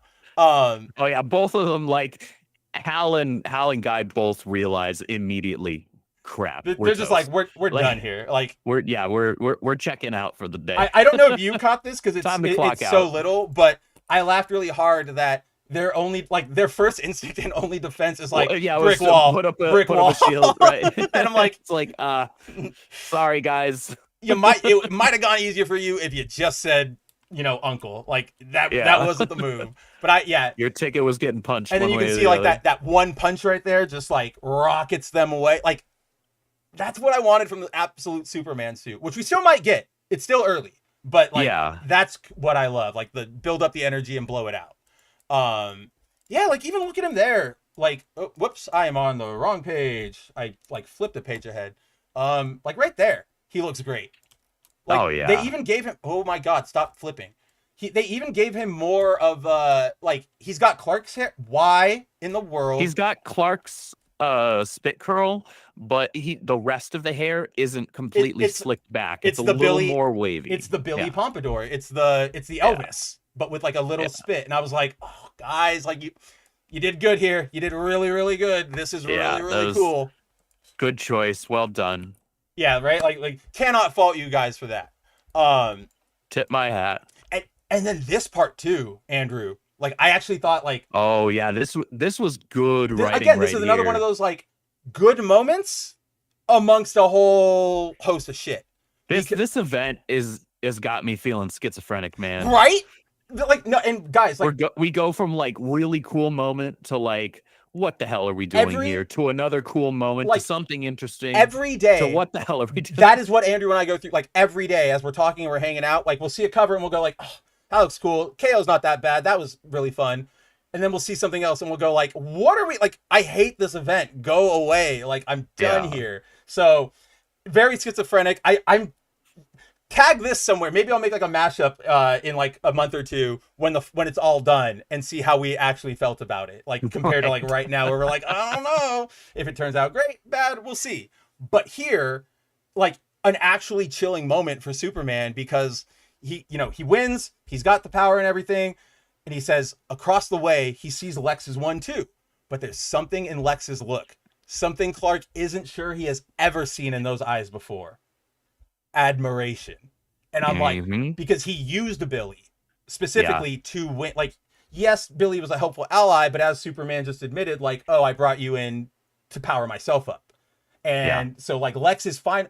You know what I just realized? It's also Lex probably seeing that his little speech is getting to him.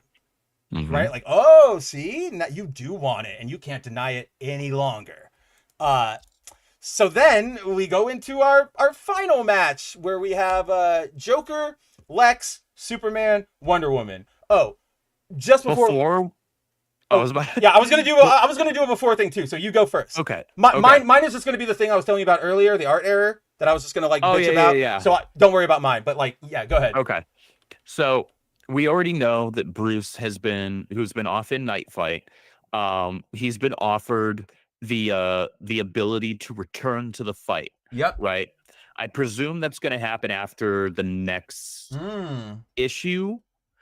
Yeah, well, because Night Fight I think is only 4. It's only 4, yeah. Yeah, so what's going to happen? I'm pretty certain Bruce is going to come back. He's going to be the one that takes out Joker, because this is going to come down to Superman and Lex. If Scott was being truthful, which I don't see why he wouldn't be. Scott's never. I've never seen Scott do like a hard curve like that.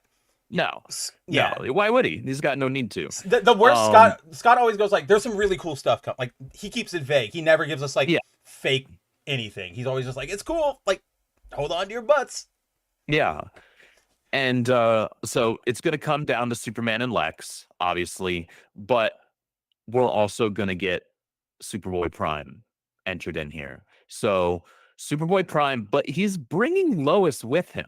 So I think are we going to get like some sort of a 3-on-1? Oh shit, she's repowered. I just realized she's that. She's temporarily repowered. Thanks to Lightning Lad. Like, oh man, I didn't even consider that. And like, so first off, I'm 100% sure with your theory that Bruce is going to come here. And to be clear to everybody out there, and to you, like, didn't think about that at all until you said it right now, right? But what locks that into my head here is, so guys, what's happening here is next round, final 4 go to the arena. And they go, the arena is a world that belongs to Darkseid. And everybody goes like, wait a minute, this isn't Apocalypse though. Oh, it's Earth. Like, it's our Earth right now. And if you guys remember, they haven't really touched upon it, and that's why I was a little confused earlier, but like, they activated fire pits in issue 1, and then they evacuated all of Earth right now. Like, nobody is here, but they kind of just forget to like remind you. Yeah. So with that, like, does that not seem? Remember, the Omega Heart is pissed at Bruce because Bruce keeps cheating. Like, you can't talk to Dick. You can't talk to Jason. Like, smarting me. Yeah, he's like, stop. And in that last issue, he straight up like, stop doing that. So I can see him going like, okay. He was pissing it off because he's Batman. And so I can see him going like, fine, okay, you can go back to Earth. Wiggle, wiggle my nose, right? Like, it's Earth, but it's not like, and that puts him, I'm 900% sure now that is exactly what's going to happen. So before that, like, so what does that leave? That would leave Superboy Prime, Lois, Superman, Wonder Woman, Batman, Lex, and Joker. I'm trying to see how this would end in a Superman battle. Either Superman and Lex or Prime and Superman or something. Like, how do we like, obviously Batman goes and fights Joker. Easy sell right there, right? Who would Wonder Woman fight? Like, she's just gonna like easily thwomp Lois? Like, I don't know. Like, that seems a little mean. But again, well, I mean, I think, well, because this is supposed to be the final round, right? Yeah. So we have the reveal that, and they're not the actual characters. That's right. I forgot about that. So we've got Abs Bats, Abs Wonder Woman, Abs Soups, so it could be Diana versus this, because our right. Batman. You are so right. Like an idiot like that. You are so right. Like, it is going to be Doppelganger versus regular hero. Like, yeah, Bruce is going to take out Joker, and then he's going to have to fight him, or he's going to have to fight him first, and then he's going to take out Joker. And then like Lex will probably help them against, and maybe Superwoman. So maybe it's going to be Lois versus this doppelganger of Abs Soups. Ooh. Right, and Superboy Prime versus this Darkseid possessed Booster. Booster. That's right? I 100% think it's going to be Booster versus Prime. What if it's what if it's Superwoman versus Lex? Right? Because like Superman's going to like rush off to fight Absoups, right? Like let's just assume they're all going to like go up against their doppelganger, right? Right. The way that happens is Lois sees Lex. that is kind of the easy. That's the really easy one. It's not hard, guys. Like we're not. That feels like the one that's like, of course you'd write it like duh, that, right? of course. But I can see Lois doing a thing where it's like, oh hell no, Lex, like get away from my husband. Stop this. Like Prime told me what's going on or whatever. Like just stop. Like maybe she knows she can't win, but she can buy Clark time or something. I can actually see that. Now I see it. Now all the gears are turning. Now I see it, Andrew. But before we look to the future, what the hell? So yeah, as we turn the page, as Andrew introduced, the final fighters that everybody's going up against are the Absolute Trinity plus Booster Gold, our Booster Gold possessed by Darkseid.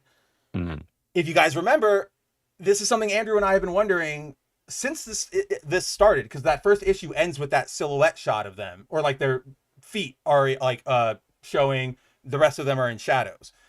Is it going to be them, or is it going to be like weird doppelganger homunculi? If you guys remember, well, obviously it looks like it's probably homunculi, because nobody looks like that in our universe. This doesn't align at all with where the characters are currently in their own individual books. If anything, this is where they are at the very start. Right when he like issue 1 of each of their series, that's where they're at. Because Soup should have his blue suit. He would have the bright blue. Let's see, Wonder Woman. If Wonder Woman was actually stacking up for battle here, she'd have that cool art like suit we like, with her helmet on and everything, and the red eyes. Like yeah, she would definitely have that. The totally not Ares.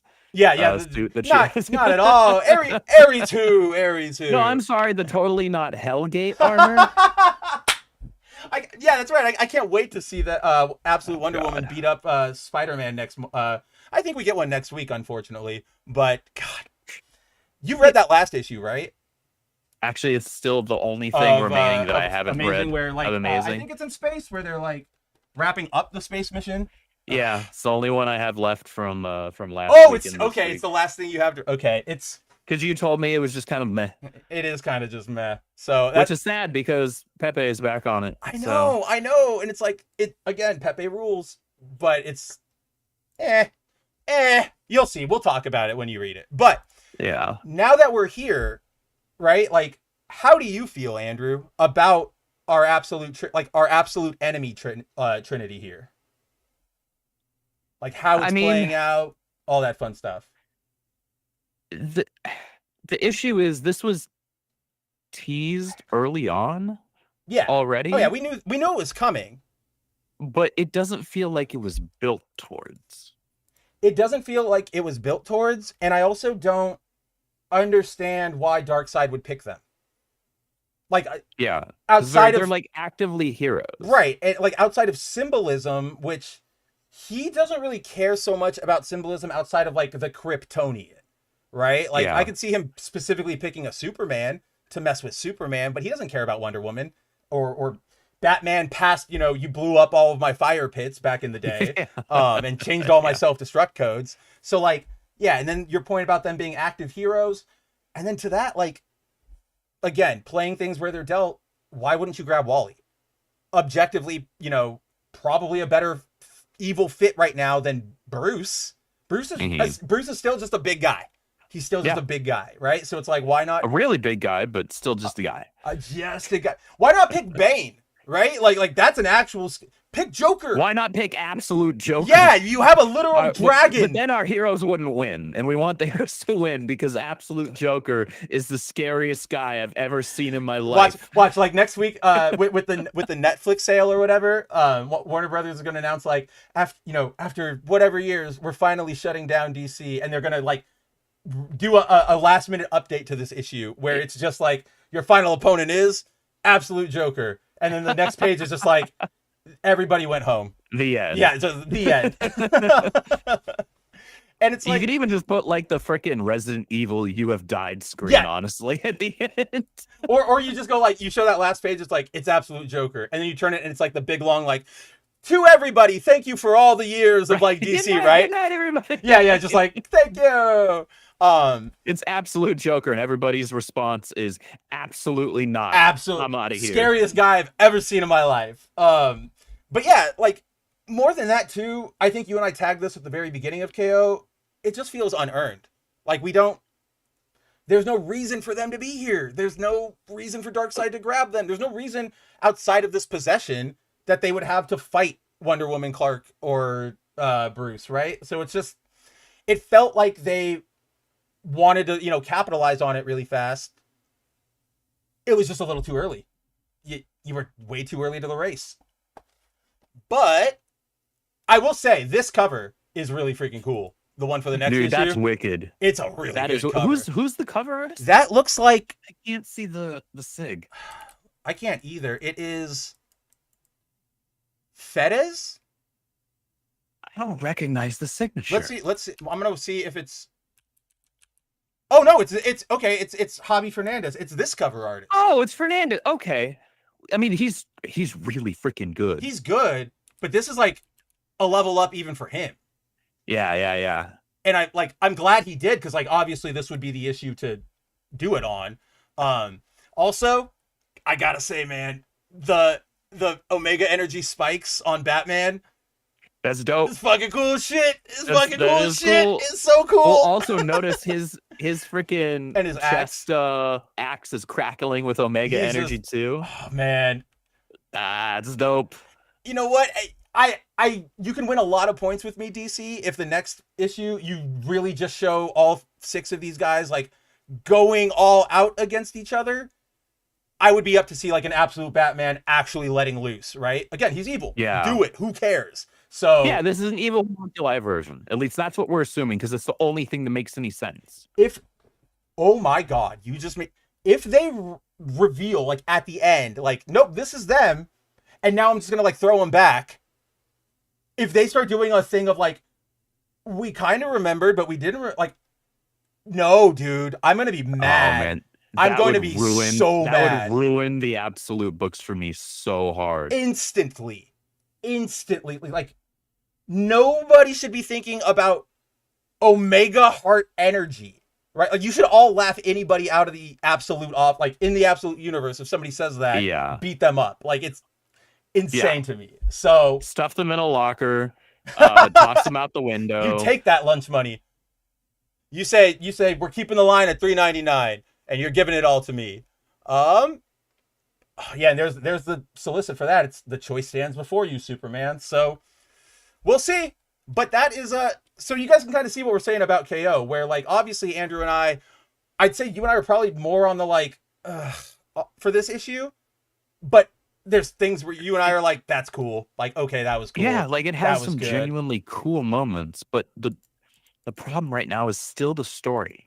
Doesn't make any damn sense. The whole show doesn't make sense, and I hope it comes together at the end. Which we've seen it happen before. And then maybe like in hindsight, we can be like, oh, on a reread, this makes complete sense, or at least mostly makes sense. Right. Right. I think when all is said and done, you and I are going to be able to be like righteously critical of the form change rules in round 2. Yeah. I don't think there's any saving that, because there's no saving that. That was just like what are rules? Complete. We're gonna tell you what the rules are right at the outset of this round, and then we're gonna throw away those rules and ignore them on the next page. It feels like something like one of my high school teachers would have done to make sure like we were all paying attention in class or something. Like that's how it feels.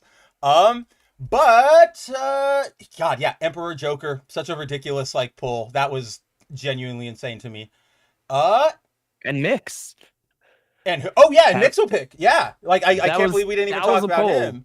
And he's just that was a pull. There. Like I was like, yeah. So again, like we said, there are cool moments, the Lex moment, the Black Mercy moment, this moment.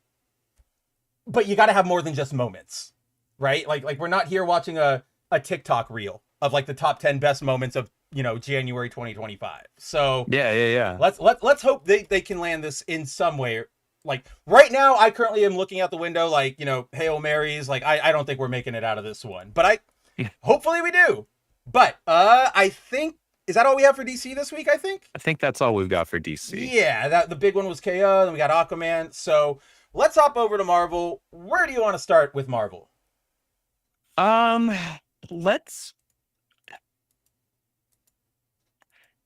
There really isn't much to talk about with Uncanny, and most of the issue annoyed me, aside from I love how Gale writes Kurt. Yeah. I was so divested in that issue because of Mutina. I just don't care. Yeah. I really don't care. I'll quick hit it because I want to give a shout out to that Kurt stuff, because like that is the Kurt stuff really good stuff, right? Like that's really good. She wrote Kurt like Kurt. Pardon me. And like all of the other X-Men, as she always does, right? But like all that stuff was great. If you guys remember, Mutina is a new villain Gale introduced about 4 issues ago. I actually went back and reread her first issue because I was like, what was...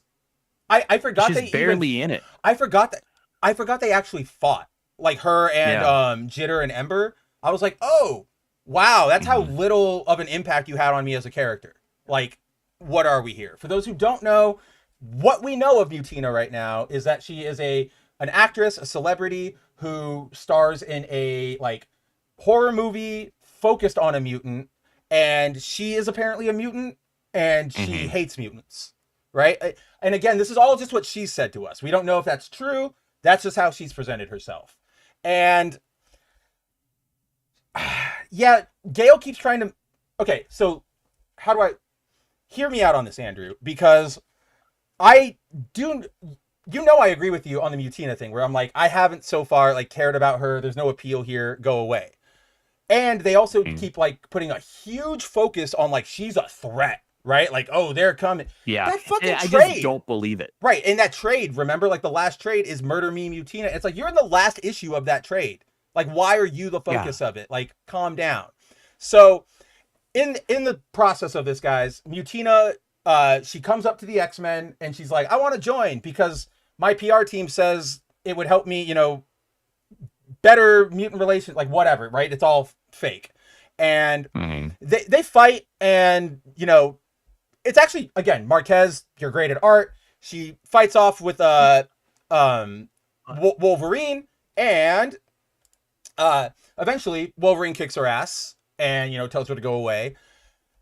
Hear me out here, because this issue actually gave me a different read of Mutina and a better one. And I'll just lay it all out because I'm like building the blocks and not setting it up right. So in this issue, you get a lot of her doing the like, I want to join the X-Men for my PR, and you're going to let me, right? And she even drops that line about like, oh, I could have killed you all if I wanted to. In the first issue she's in, they describe her explicitly, like they're all watching her on TV give her interviews, and I think Rogue or Logan says like she's worse than like an anti-mutant person. She's like a troll. Like she doesn't care about this at all. Like she's really just she's taking pleasure in like hurting us and everybody. She just started a YouTube channel. If you read this character as one of those like, idiot fans that you and I always talk about all the time, right? Like, for example, a RIPPAVERSE hater who doesn't read your things, but just goes, oh, Blue says a rip. If you look at her in that context, I actually like her. Or not like her per se, but she works for me. Because, like, we all know people like that, right? Like, I don't know if you're around, but I'm gonna poke at you, my friend. Timon, right? Timon's always like, anything new is awful. This is all... We all know somebody like that, right? Yeah. And again, at least Timon is not being like explicitly like, I'm doing this just to be an asshole, but we all know the drift of what I'm saying. So with that context, if you look at her like that as just like I can do better than the RIPPAVERSE, like fuck, I should be in the RIPPAVERSE. Oh, I don't even like comic books anyway. I think she's a good character, and the frustration you and I feel towards her is part of that, right? Like that's what we're supposed to get is like, shut up. You shouldn't be trying to run with the X-Men. What are you doing? I think and that's why I brought up the Marvel marketing stuff, because I think them focusing on her so much gave us this skew of her as like, she's supposed to be the next Magneto. She's supposed to be Mystique. She's supposed to be Sabretooth. But I think we're going on like a side angle here. So like, not to say like, oh, we should all love her immediately, but this issue in particular gave me that different read. And specifically, it was,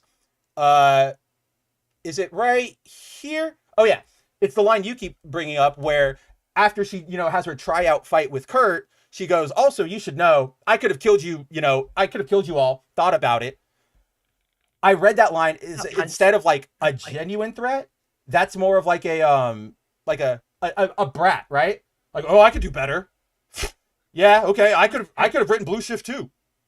And and Kurt's just going like, yeah, okay, sure. So if that is how they use this character, I think there's potential there. Not to like her a lot, but as like a good antagonist. Right. That being said, it has to be like, Gale can do what Gale does, but I'm with you still. Like, even though I can see that, you still really need to prove it to me, right? Like, I'm not ready to give you benefit of the doubt yet, but I can see that that's maybe where you're trying to go. So I think she's gone after this again. What's the next one? They're going to Where Monsters Dwell. Oh, I bet you it says ghastly guest stars from Marvel's past threaten to take one of our most beloved mutants into their number forever. Oh, wait, no, I already know what this is. I saw the cover. It's Dracula. He comes back for Jubilee. Wait, he comes back for Jubilee because she was a vampire for a minute. Yep. And it's funny because I was going to send you the cover because I was going to go like, Andrew, no! Like, stop! Can't we just ignore this? I just see Jubilee and not care. Right, yeah. And I was like, okay, maybe I'll buy it. Other than I'm happy for you, buddy. Your girl's on the cover. But then, yeah, so the Mutina stuff is, well, I'm putting like a pin on it, at least from my end. Aside from that, guys, Gale is so good at writing Kurt. Like, she knows how to do the swashbuckler Kurt. And my God, that man is like charming and handsome and cool and just like, this is why he's one of our favorites. I think he's your second, right? After he's my favorite overall X-Men. Oh, I thought at least over as the males go. Yeah. Wow. Okay. He's my second after Psych, but I definitely thought Gambit was at the top of yours. Yeah, it's Kurt and Emma, Rogan Gambit. Like the tiers. Yeah. Interesting. Yeah, no, I would have, because like I know you love Nightcrawler, but I also know how much you love Gambit. So my oh well. But first off, I do want to shout out this page. It is really cute how Gale and David. It's a little obvious and a little easy, but they play with like bamfing as a metaphor for like sex a little bit. Yeah. And like they do it once, and she's like, oh my, to bamf me. Right. Oh dear Lord, I've never, not ever. I had no idea. Oh, I have many it was kind talents. Of adorable. Yeah, no, right. Really great, really adorable, and adorable in kind of an innocent way, like you would expect that with Kurt, right? Because if they had gone like explicit and sexual with it, that wouldn't be Kurt. But I also I think that's more for us, and like Kurt in that moment, there's no innuendo, he's just bamfing her, right? Like that's for us to go like cheeky little fun. Yeah, right? I see what you did. Yeah. We get a birthday party for him, but I just wanted to highlight this one because this is so kind of overdressed, aren't we, Nightcrawler? A tuxedo in the closet is a tuxedo wasted, Logan. Like, son of a bitch. A gentleman wears formal wear when appropriate. Like, love this boy. Like, love this guy. God. So good. So, I will say, very happy to see Marquez back on like a pretty action-y issue. Aside from that, I don't know. Again, like you said, it's kind of a bust issue. This was interesting, though, half interesting, because Mutina somehow knows the histories of the Outliers, and she goes, oh, you actually know all about them? And she says, Jitter beat someone like so badly they couldn't walk. Ember was the one who burned down the house with her mother in it. Ransom threw those the ransom guys out the window in Brazil, and then the little one, like Death Shroud, he had, like, did he ever tell you about his little brother? So we already knew about Ember and Ransom, or at least like that one had been like the one with Ember like was that had been very pretty heavily, yeah. That had been pretty heavily implied. Like that one, that's not really any revelation. But then the Ransom one wasn't like, if you were, that was one of my favorite moments. They kidnapped him. Well, like, what am I? But that's also one of my favorite imagery, like panels from that issue, is where it's like they shoot him and they all go, oh, and then you cut to just seeing like the guy flying out of the window. Because like Ransom, am I supposed to feel bad for him? And like, yeah, self-defense. I don't really like, yeah, 4 kidnappers took ransom, all 4 went out the window. You're telling it to Logan, like, okay. too. Like, yeah. You're telling it to a team with Logan, Nightcrawler, Rogue, and Gambit. Like, there's no Cyclops here who's gonna shit on you. Even Jubilee understands, even if she's never gone that hardcore, she's very like, being a mutant's heart. Like, I get it, man. Like, I get it. So, yeah. I will say though, the Death Shroud one, like Death Dream one, we haven't heard anything about that. Like having a little brother that he might have killed. So interesting plot point. Excited to see where they're going with that. But that's all we have for Uncanny. Not a lot there. Just Marquez is cool. Gale, you got some stuff. You got the talent. Where do you want to jump from here? I mean, there isn't really that much to say about Ultimates either, to be honest. So I think Knull is the closer. We'll close on that. I'll just say for Ultimates, guys, we do get the revelation of the confirmation rather that the Vision we saw was Jim Hammond, which I will say, I got that. A lot of people tagged that on Twitter, so I kind of already had that theory in my head. But if I hadn't, that would have been like a really cool, like, oh shit, I didn't even track that. Because remember, like Jim disappears like halfway through and on a secret mission, and we learn, and so that's pretty cool. But more so, the only other thing I wanted to highlight with this is that this issue, probably more than any of the other Ultimate books we've read so far, convinces me that we were not done with this. That this was not supposed to end. This was a rushed closeout to the or a rough wrap up to the Ultimate Universe. Because like this stuff is like, what's crazy to me is where, okay, Jim Hammond goes back in time and he sees Namor being dragged through the streets to be executed, right? That seems like a significant story. How the hell did you chain down Namor, right? Like, I know it's the Atlanteans there, but like, what happened there? Then we go to, where was the next part? Oh yeah, we learn, which I thought was pretty cool, but like, we learn that the Vision has been, over the years, battling Nick Fury, because if you guys remember, Nick is just a constant like army of LMDs that just get re-uploaded. I thought that was cool, especially because it's them and them and them through the ages. And he says that one line there. Oh yeah, this was our pattern, the hidden shape of history. We had our own private war all down the years, just the two of us. A secret war, like the Nick Fury secret war. And I was like, yeah, that's good.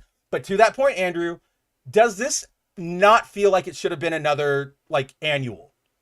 Right? Yeah. Like this entire bit of Vision versus Fury, what should have been an annual. Like it, and then like we get, this is what really pissed me off here, is they go like, send in the troops. And okay, sure. We know that there are a lot of Avengers now because from the Ultimates program, right? With Luke Cage and all that. We know that. That's fine. Why do they all fucking look like they're 616 person? I was literally about to say that. They just pulled them right out of 616. Dupe has a fucking X logo. The X-Men don't have that here, guys. The Peach Momoko X-Girls don't have an X-Men logo like that. Like, what are we... Squirrel Girl, fine. It's such a basic design that I can buy that as like somebody gets powers, throws on something, goes out into a guerrilla war. But like Howard, Hit Monkey, Dupe, the Orb, like now, not only is it like the 616 versions, but bringing all these guys in has major implications, right? Yeah. Like Dupe is unlimitedly, like he has all the power. There's no, like this page pissed me off. And it double pissed me off because it's like, oh, Squirrel Girl. I would have been fine if you showed like Ultimate Squirrel Girl. That makes sense. But I don't know why the hell Hit Monkey is there. And then this is actually kind of losing me. I'm not going to lie. Where we learn that Iron Lad and Rhodey, this universe's Rhodey, kind of made the city of Detroit into an active battle mecha. I don't think I dislike the idea in concept. It just feels The anti-war machine. Yeah, it just feels lame and not what this universe was building for. Yeah. You know what I mean? Like I wasn't expecting Pacific Rim in here. Yeah. Because like the whole scene here, guys, is like they go, oh, we have 1,000 helicarriers in action, and we're all raining down on Detroit. We're just gonna wipe you. We're done with this. And so, like, we have a counter. It's like number of helicarriers, 1,049. And then it starts ticking down as this thing starts activating because it's swatting them down. I was kind of hoping that would be like a Vision thing, right? Like, I'm going to give you a virus, and all of a sudden, voo, voo, voo, like you're just falling out of the air. Why? You don't know. But, like, on the ground, that's the tide turning moment. Everybody goes like, don't know why. Take the blessing. Something that really bothers me about this page, and I don't often criticize the art in the comics that we that we talk about here, unless there's like a genuinely bad page, right? Or it's something like, that was an art error right there. You and I are very what's the word? Like forgiving. We're fairly forgiving, I would say. This page drives me nuts because the perspective and scaling of everything is all over the place. So this thing, this mech is comparing it. You can see it standing next to these large buildings, and okay, they're large buildings, but each one of those helicarriers, typically, a helicarrier is massive. Like they look teeny here. These are like even 747s. Even barely. If you want to go by the MCU helicarriers, which are smaller, those are still the size of like Manhattan, like 2 Manhattans. Whereas like the 616 helicarrier is basically like a nation state of its own. Like it's giant. So thank you for pointing that out, because I went. And so like these look smaller than the buildings. Right. They look smaller than the buildings. And then it's like, why do you need 1,000 of them here? Like you need 3 if that for Detroit. If they're properly sized, you need 3. Yeah, like it bothered me. But then to your point about all the art too, did you notice this? Like it's just really quick. Like it's really sketchy. Yeah. Like, and again, we're really forgiving, but it just stands out in such stark contrast. It's one of those things where things just start to compound, right? Yeah. When you have something that's a genuine glaring issue, other things that I would have otherwise normally forgiven, because that's a common enough thing. Not everybody's going to hyper render in detail stuff that's in the background and things like that. You're going to have some fast lines and loose lines. That can be okay, but don't pair that with like also messing up perspective and scaling and all of these other things. Like this page, this feels like this was something that the artist probably wanted to put as a double page and only was allotted one. Because and it's like, well, you got to make an adjustment. Wrap it up. Yeah, exactly. Right. Like I can see that's, I mean, to your point, really, we're going to give Rhodey a panel of introduction? No, like no way. Or no, just by no standards does Rhodey get less introduction than our cool Ghost Rider. Like get out of my face. Like there's no, just in no universe. So I was right there with you. Did like this fact though, that the Vision reveals to Nick that he is an LMD and everything he's done. So the Knicks all go crazy. All the Knicks start killing themselves or each other. They should have just done this and like crash the helicarriers. That would have made that would have been really cool. But then we end on they're retreating from Detroit and the Ultimates are united, and then we'll see the next issue. But yeah, really just wanted to bring it up because it's clear that they didn't want to end this. There's way more that they wanted to explore. I think we can all see it, and it's a bummer. We'll find out someday. Somebody will write a tell-all from behind the Marvel curtain. Yeah, the true story behind the premature ending of the 6160 premature closing universe. of it, and then the extending of Wolverine for no reason. Gosh, so he could fight a bear. I can't believe that was what were we doing? What were we doing last week? Either way, what we're doing this week to wrap up tonight, we got Knull. We are finally back. If you guys remember, he just showed back up in the very underwhelming Venom 250 as like the big reveal. Big waste of him there. This does expand on it. And Mhm. let's just at the top. What did you think of it? I kind of dug it. So for the first couple of pages, I was still kind of annoyed because the premise of him being trapped by Hela kind of bugs me. Does it? But once there was a little more context given after the first page or so, Yeah. I'm like, okay, I'm tracking a little more now. And then once he breaks out, it's just like full horror It is. slasher, and the art is beautiful.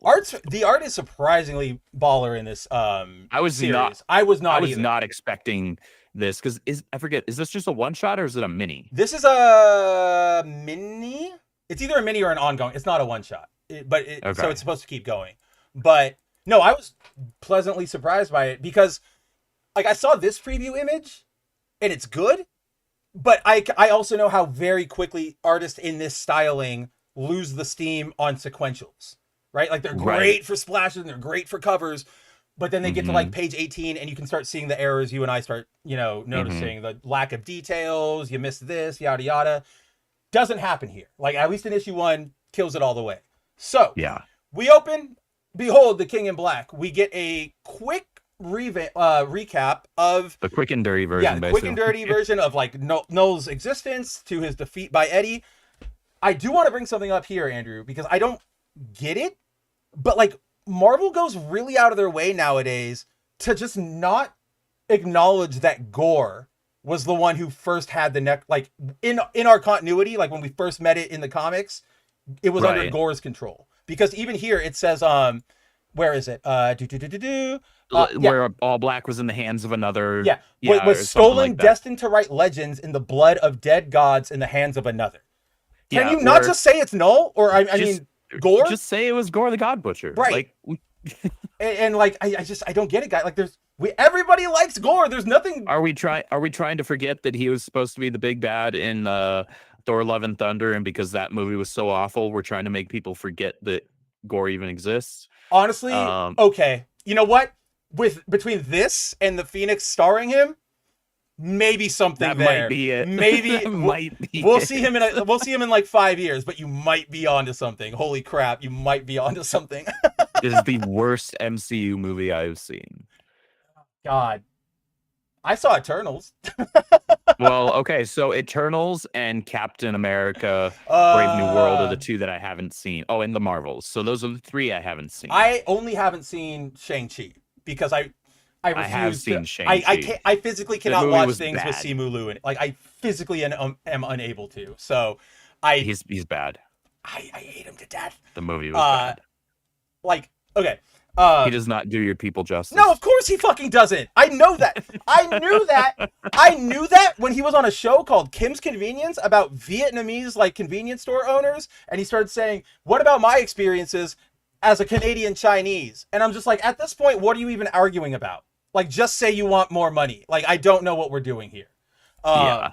But that jackass aside, like, I've told you the story, right? About when I went to Vegas and I was with my friends and we were drinking and we were like that moment, like getting dressed for something, and we put on SNL or like the TV and he was on, and I just could not shut up about like, I fucking hate him, to the point where my friend went, we're changing the channel now. Okay. Yeah, let's change no votes or anything. Like, I'm just changing it. So from there, we go back to Knull being caged by Hela. So I want to ask you though, like, before this, what was your issue with the idea of Knull being trapped by Hela? I don't think you're going like, obviously you're not going to be like, oh, it's woke, but like, no, it's got nothing to do with that. I like Hela as a villain. I know you quite do, a lot. It had more to do with like the tease of bringing Knull back. Yes. Feels like a big deal, right? Yes. It should feel like big, like this is Darkseid is coming, right?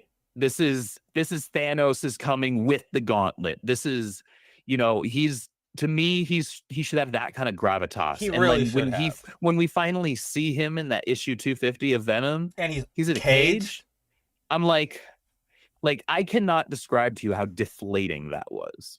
No, me too. Right? Because I was And I'd been talking about it. You We've been had. talking about it on the show for like several issues Like, as we were oh shit, inching he's closer coming. and closer towards He's that, coming. right? He's Where they gonna were yell at hinting MJ. Knull. Oh fuck! And then Right, like I no. was like, Knull's coming back. I was so excited for Knull guys, to he come was back. really right? 'Cause excited for it. Yeah.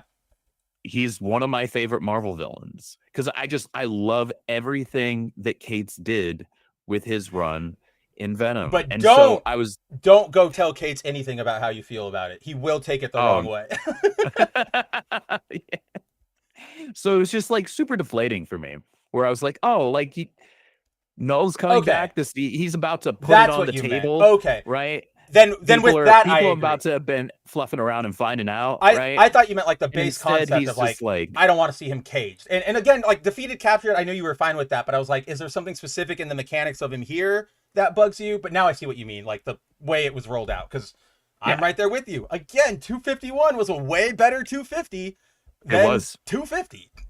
Pardon me. So as we go back to Knull, we find him again in the cage, and he is being held, you know, in Daedalus 5. I don't think that's anywhere. I think that's just probably a new location. But I do appreciate this because we have a guard here who's going like, you know, oh, you're hissing at me. You're taunting me. Like, what are you going to do from out there? And, you know, he's taunting him. And he's getting to him. He's getting to him. And the guard is like, yeah, well, what if I, you know, stab you? And Hela's like, don't be fucking, like, move. Like, yeah. What are you Don't doing? be stupid. Like, you're wearing one of his kids and you're 2 feet away from him. You're dumb. Yeah, don't provoke the god of the void. yeah. And I like that the letterer gave it like the stutter, like the yes, queen. Like, you know you were being really stupid. But from there we learn that, I will say that snap right there, didn't see that coming, and that was like, oh shit, what is Hela up to right now? Like, Hela's on some other stuff right now. And what we learn is that essentially, and we know she's a super powerful villain. But like, then we know how strong Knull is. So it's like, to one hand crunch Knull's arm, what are we operating on? And as we learn, basically, she's keeping him alive to like suck out his power. That's how she's keeping him low, and that's how she's, you know, using his death and necro powers and sort of all that stuff. Going back, so I really, really like this revelation, right? Because what Hela learns is that whenever there's no king, like if there is no king in black, you'll come back. Like returns. You return. And she points it out with, because there's a void in that role, and he is the void. He is the void, which I know it's hard for us humans to wrap our brains around, but like he was what was prehistory. It was just him. Before. And technically, if we go by Marvel lore, and this is where it's getting really, like, now we're going into, like, the Grant Morrison Smoke a Doobie with me. It's like, he technically existed even before, like, Galactus and, like Galanta, like, ended the other universe and was reborn. Correct. Before the prior versions of the universe. Correct. Existed, like, again, it's one of those don't know how, but he's the primordial, right? And Hela explains, like, yeah, you were the king in black. When Eddie defeated you, you were dead. You were gone. Do you remember the last time Eddie took up his duties as the king in black? No. So there's a void. You come back because you are the void, like Andrew said. Even though technically Dylan is the king in black right now. Which is like, are you guys going to address that? I don't know. I don't know how they will. But like, you got to remember that that's there. It's Al Ewing. That's true. It is Al. I believe him. You know what? I believe in Al. I believe in Al. Exactly that too, because he is doing both. Then, yeah, she's basically like, you're the god of nothingness. You are the world's biggest nobody. Yeah. And that's where we go from here. From there, we have Knull. You know, I like when Knull, even though I know, yes, he is the big eldritch big bad. I really like when Knull starts acting like a pissy kid. Like, he does it every so often, and I'm just like... Well, because I think that's intentional, too, because the whole thing why he wound up going on a god-butchering and celestial murder spree was because they woke him up from his nap. Exactly. Like, and he's like, you know, up until he went up against Eddie, it's like, what challenges me? Nothing. Yeah, nothing. I would act like a kid, too, like, let me out of here, right? Yeah. Well, we learned that before Eddie, it was somebody wielding the All Light. Oh Right? yeah. That early in there. Well, we learned that back in like Kate's run, and then they just never brought it up again, which is weird. I was actually thinking about it the other day, like where is that All Light? Like we've never. They even say in the opening here that it disappeared. Nobody knows where it is, so I'm sure that's going to come into play at some point. Oh man, yeah. Was stolen, destined to write legends in the blood of dead gods in the hands of another, while the enigmatic spear was seemingly forgotten forever. So I didn't put together until right now. I think you're right. That'll probably come into play. I took that as Al Ewing going like, guys, hello, does anybody remember that you guys fucked this up? Like, this exists. Yeah. But, so yes, what we get in this page is, Knull throws a little tantrum like, I'm not nothing. Well, fine, I am nothing. I'll be the most nothing. And we get a power upgrade for him here, where essentially, if something is empty, if there is a void, he can fill it? Like, he can go into it? I'm not... Interesting concept. Interesting concept. Introduces a lot of potential problems. Thank you. Yes, thank you. I wish I had the Red Letter Media clip, but, like, that's exactly what I was trying to get, because, like, even right here, this bugged me, Andrew, because he goes, when the cage was empty, I was in the cage, but the room was empty too. But it wasn't. It has, like, objects, like, what is empty? What are you qualifying as empty, right? Right, Does exactly. it have to be a sentient thing? Is it any object at all? Could it be like a cup, right? Like a thimble? I don't, like you said, lots of questions. Again, issue 1, I'll let Al have his chance to explain everything. Yeah, but so far I've loved everything Al's been doing with with Venom. So but I'm willing to that was a moment of like, uh-oh, are we on another like tightrope? Al, can you do it? Like, can you get us through this? Because did we think this one through? Yeah, no, actually that was it too. It's like, guys, this is really cool. Thinking about whether or not we could instead of instead of we should. By the way, love this splash page where he just rips off the guards. Dude, pop. That one's badass, but the next page where he rips out the dude's spine. Well, do you notice in this, he's ripping like the head out of the armor. Yeah. His helmet's still there. It's like he like really went in, like he squeezed it out of the front. Like that's crazy. So yes, again, the art is just really, really good here. This watercolory effect for all of the symbiote stuff. Because then when he starts going like, death is the void of life after, okay, so now can you appear in a graveyard? I don't know anymore. Like, I'll leave it to you, Al. I'm just saying it's there. I can't ignore it. Yes, this page where he, not even like from the neck, just like hand into the back and like that's horizontal. Like the small of the back he's doing, and he's pulling it up like that is gangster. Like just so cool. Like again, there's a reason we love Knull around here. And then like even here where he's just like he is just butchering through all of the guards so fast. And I'm sure you noticed, but I did like this little detail. So obviously we know from 250, Hela is not only queen, she's a queen in black, which comes with it the control of the symbiotes and all that stuff. Her soldiers are wearing the symbiotes, which is what Andrew and I were laughing about with the guard earlier.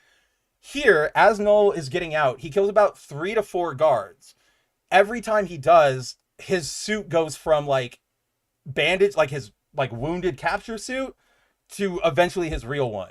And I was like, when he gets that red at the very end, I went, come on. Like, you're so edgy and you're so like 13 years old, but why are you so damn cool? But I love it. I can't get over that. You son of a bitch. And then, yes. So then, Knull goes, okay, I've got a ship. We're out of here. I don't think it says where he's going, right? It does not. Yeah, it's just, I must regain my full strength, but how? And so he takes off. So he's out of captivity now. And we learn that, and I loved this. Hela went, perfect, playing into that's what we wanted him to do. And I went, okay, love it. Because I would have been disappointed, honestly, if Hela got tricked like that easy. Right. No, she's not just going to get completely outwitted like that. I want to be very clear here. Like, Hela is a really powerful, really scary villain.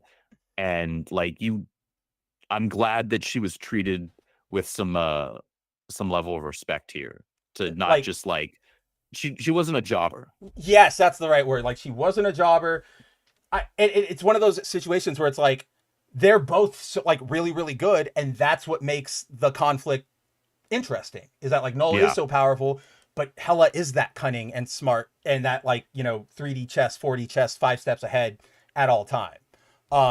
Also, I think it's not a big thing, but I really like the voice Al Ewing gives her. It's very much the haughty-taughty Cate Blanchett voice, and I think that really works for Hela. I think it works really well with it. Yeah, because Cate Blanchett played a great I Hela. loved her Hela. Movie, but I love her all Hela. of the Hela stuff was great. I still to this day like the headpiece like swoop over, one of my favorite things in all of comic book movies. That's one of the greatest like suit up things. Suit up type animations in the MCU. That's pretty it's so good. And then of course when she grabs the hammer like Mjolnir and like shatters it really easy. So good. But the line here where she's like, surely you understand that an almost queen in black is not a queen in black. And I'm like, yeah, you catty little bitch. Like, okay. And then this is where I start going because Hela goes, all right, everything's in motion, now we just need to start throwing more things at him to push him in our direction. I have an idea. I'm going to call somebody, and she's going to go get Thanos. And it's like, okay, it reminds me of Phoenix, right? Where it's like, yeah, you need somebody that strong, but what are you going to do with him? Yeah, and we also, my concern here, and you might share this, is we just earlier last year had Thanos play a fairly significant role in that one arc of the Phoenix maxi series, right? And so this goes back to that same mentality I take with a villain like the Joker. Don't play that card too frequently, right? Right. Save that card. Yes. Right. And if you just played that card, don't play it again 3 months later. And we've also, like, if you remember with that Phoenix arc, if you, like, remember he had to go get, like, that eye or whatever to, like, power up to fight the Phoenix? Yeah. So, clearly he's not, we already know he's, like, not on this scale right now. Like he's not on a cosmic fight. No, because he doesn't have the gauntlet. The freaking gauntlet right now. So while he is powerful, sure, like he could take on one-on-one many of the Marvel heroes. If we're talking another god, we're talking Phoenix, we're talking Hela, like Asgardians. Yeah. That's a different scale. That's a different tier of power. And unless you're planning on bringing the stones into this, or the gems in the comics, I promise you, they are scared to use the stones right now because where they left them is so what the fuck. Because of the freaking Loki show. We just have a ton of them sitting in this drawer. There's that, but in the comics, remember, like all the stones right now on 616 are like in people. Like they have hosts. Right, because Infinity Watch. Coulson is the black, like the death, and then Colleen Wing is the Soul Stone, and then a couple like original characters fill it out. But like, I totally forgot about that. Nobody wants to touch them, man. Like they did Infinity Watch, and remember, I was reading it. I told you like it was fun. It wasn't bad, and then never again. But you were like, I don't know what they're gonna do with this though. And they've done nothing. Nope. They haven't even brought up Coulson ever again as Death. Like that's how bad it's been. So. Speaking of that, one of my fears, along with yours, is like, okay, so she goes, I'm gonna reach out to an old flame, and it's Thanos, obviously. She's obviously talking about death. We know that there's like the weird, they've addressed it in Marvel before, where like, yes, he was courting death, but it was also partially Hela, because Hela is comic books, everybody. But here, like, again, it's Al, so I trust it. But if you're gonna try and play on like, what if in my head, if you said Knull and Thanos are fighting, how do you think it plays out? I go, well, does Thanos try to do something with like death, right? Does he try to show like the symbiotes he is more of the void or something? And it's like, okay, I can see that. Problem being, the defining aspect of Thanos' character is that he tries to kill everything all the time, and death says, you ain't nothing. Like you are nothing in terms of my affection. She loves... Death does not recognize you, why would Knull in the Exactly. Exactly. So like, I don't know. This isn't your field. And then if he jobs like you said, it just takes down Thanos' stock to just make him. And you don't want to do that because Thanos should be seen as a legitimate threat, right? But he hasn't been that in the comics since in a while. Since Secret War. Yeah. Like that's crazy. That's a long time. Yeah, so another because he was used at least the last time that comes to mind before this Phoenix Maxi we just wrapped, last year. He was in Young Avengers when a couple of years back when Riri Williams goes off half-cocked thinking she's gonna 1v1 Thanos. Oh God, that's right. And thank God for Thanos because he wrecks her. Yeah, and he's like, puts her in her place. Get out of my face. And like, and it's funny because you bring that up. That appearance, I would say, was part of the we got too excited period of Thanos's like fame, right? Like we had Infinity War, Doomsday, everybody's great. Let's put him everywhere. Yeah. And like, because I remember at the time I'm going, what are the Young Avengers doing with like Thanos? Like maybe America Chavez has like a conversation to have with him, but that's it. And that's only because she can punch through dimensions and she'll take him somewhere. Like, I don't know what you're doing here. So, she's still not going to take him down. No, she's not. Like, what if America fights Thanos? They brawl. She cracks open a portal. They fall through it. It's one of those things where then like you see it open up again, and Thanos comes out either like slightly damaged or not damaged at all, and it's like I created like he has her hand or whatever, and he made the portal open. It's like, oh, we're screwed. Like we're done here. But yeah, so Knull, surprisingly, I will admit, I was surprised that it was that good. I thought it was going to be a cheap, Knull's back, yay, blah blah. I didn't really know what to expect beyond like having faith in Al.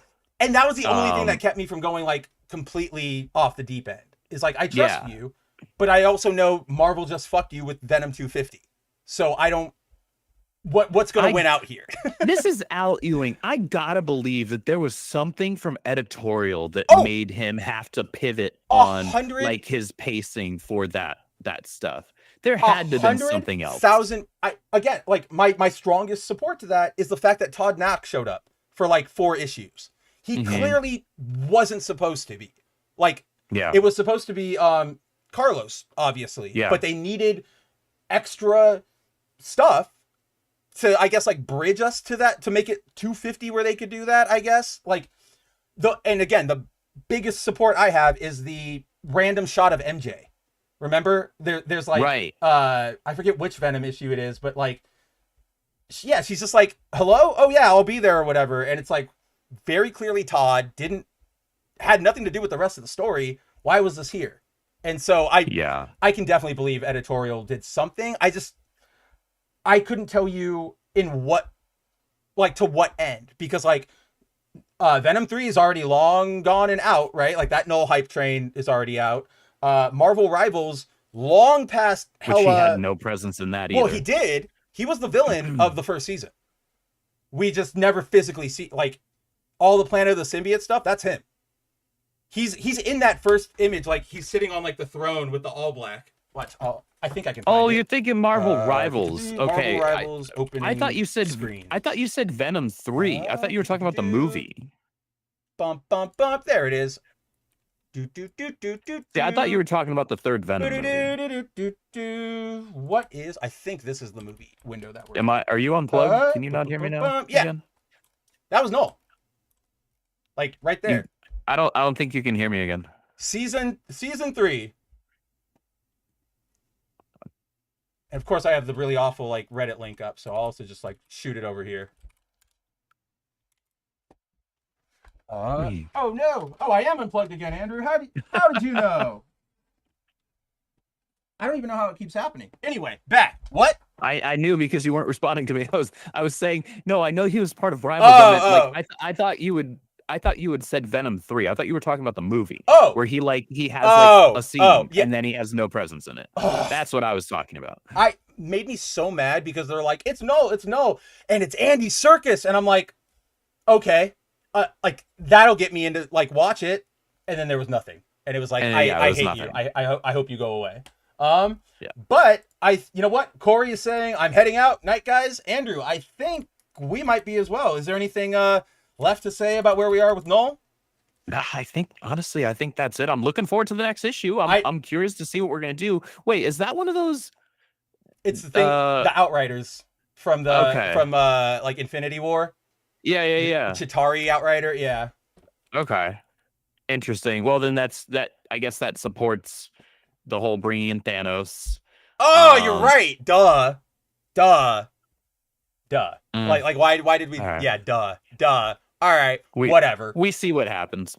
Well, might be cool. It's the ball's in your court, Al. Ball is in your court. Yeah. But ball is going up to the rim for us, I guess. I don't know. There's no good exit basketball metaphor. Andrew, what do you got going on? Where can people hang out with you? What is RIPPAVERSE up to? What do you want to promote to the people? Don't listen to him when he says buy Rippazine 5. It's never going to get delivered. They don't exist. They do exist. In fact, I've got it right here with me. Fake. He printed out the cover and he just put it in a bag. I know how that goes. It's thicker than a cover, I promise. He put it on top of another issue. I know that. So order Rippazine number 5. Support Blue Shift. Check out my community streams on Sunday nights on my YouTube and Twitch. I am thinking of bringing back a solo gaming stream at some point. I don't know if it's going to be during the week or if it's going to be a weekend thing. I'm trying to just look at my schedule. I do want to do that. It's just a matter of making it work with everything else I've going on. Oh yeah, I know. Go subscribe and check out Mary's and my new Harry Potter lore channel, The Room of Requirement, which is now live. We had a new video go up today, in fact. Ooh. So we're having a ton of fun creating stuff there. She and our friends Dylan and Trace do a great job with the editing. So please support that. If you're a Harry Potter fan, please give us your thoughts. If you're not a Harry Potter fan, well, we'd appreciate the sub and the like anyway. You know what? They have good like editing and production. And that to me is like that's a big sell, is if you've got good production, you've got all that good stuff. I paid good logo and opening cinematic artists good money to create those for me, so please support us. I got the link right here. Follow the Room of Requirement. Boom, drop that in there. There we go.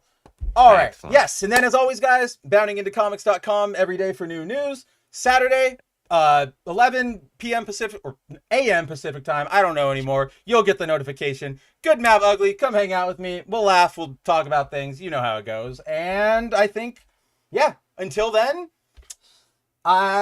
everybody go make sure you get your Iron Spider skin in Marvel Rivals. And that ends today, I think, right? Yeah, in like a couple hours. So like get on it, guys. Get on it. You're not going to want to miss it, even if you don't use it, because it's just a cool skin. And I think, yep. All right, yeah, that's all I've got. So take it easy. Stay beautiful. Go buy Rippazine number 5. And we'll see you next week. Ba-boom.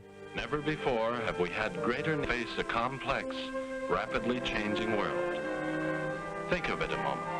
It is a world in which supersonic speeds are commonplace. It is a world that has seen the coming of the atomic bomb. It has seen the rise of the total state, the dictator, and the mass man. It is a world of new sensations, new excitements, new distractions. So much to be learned by so many in so little time. And I suppose you're here with no agenda, as per usual? On the contrary, I'm here for comics.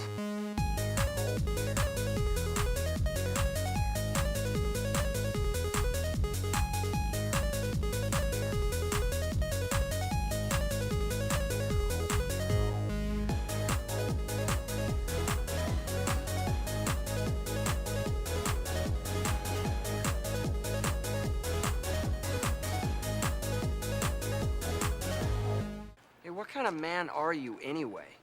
I'm talking comics and you bring up chicks and romance?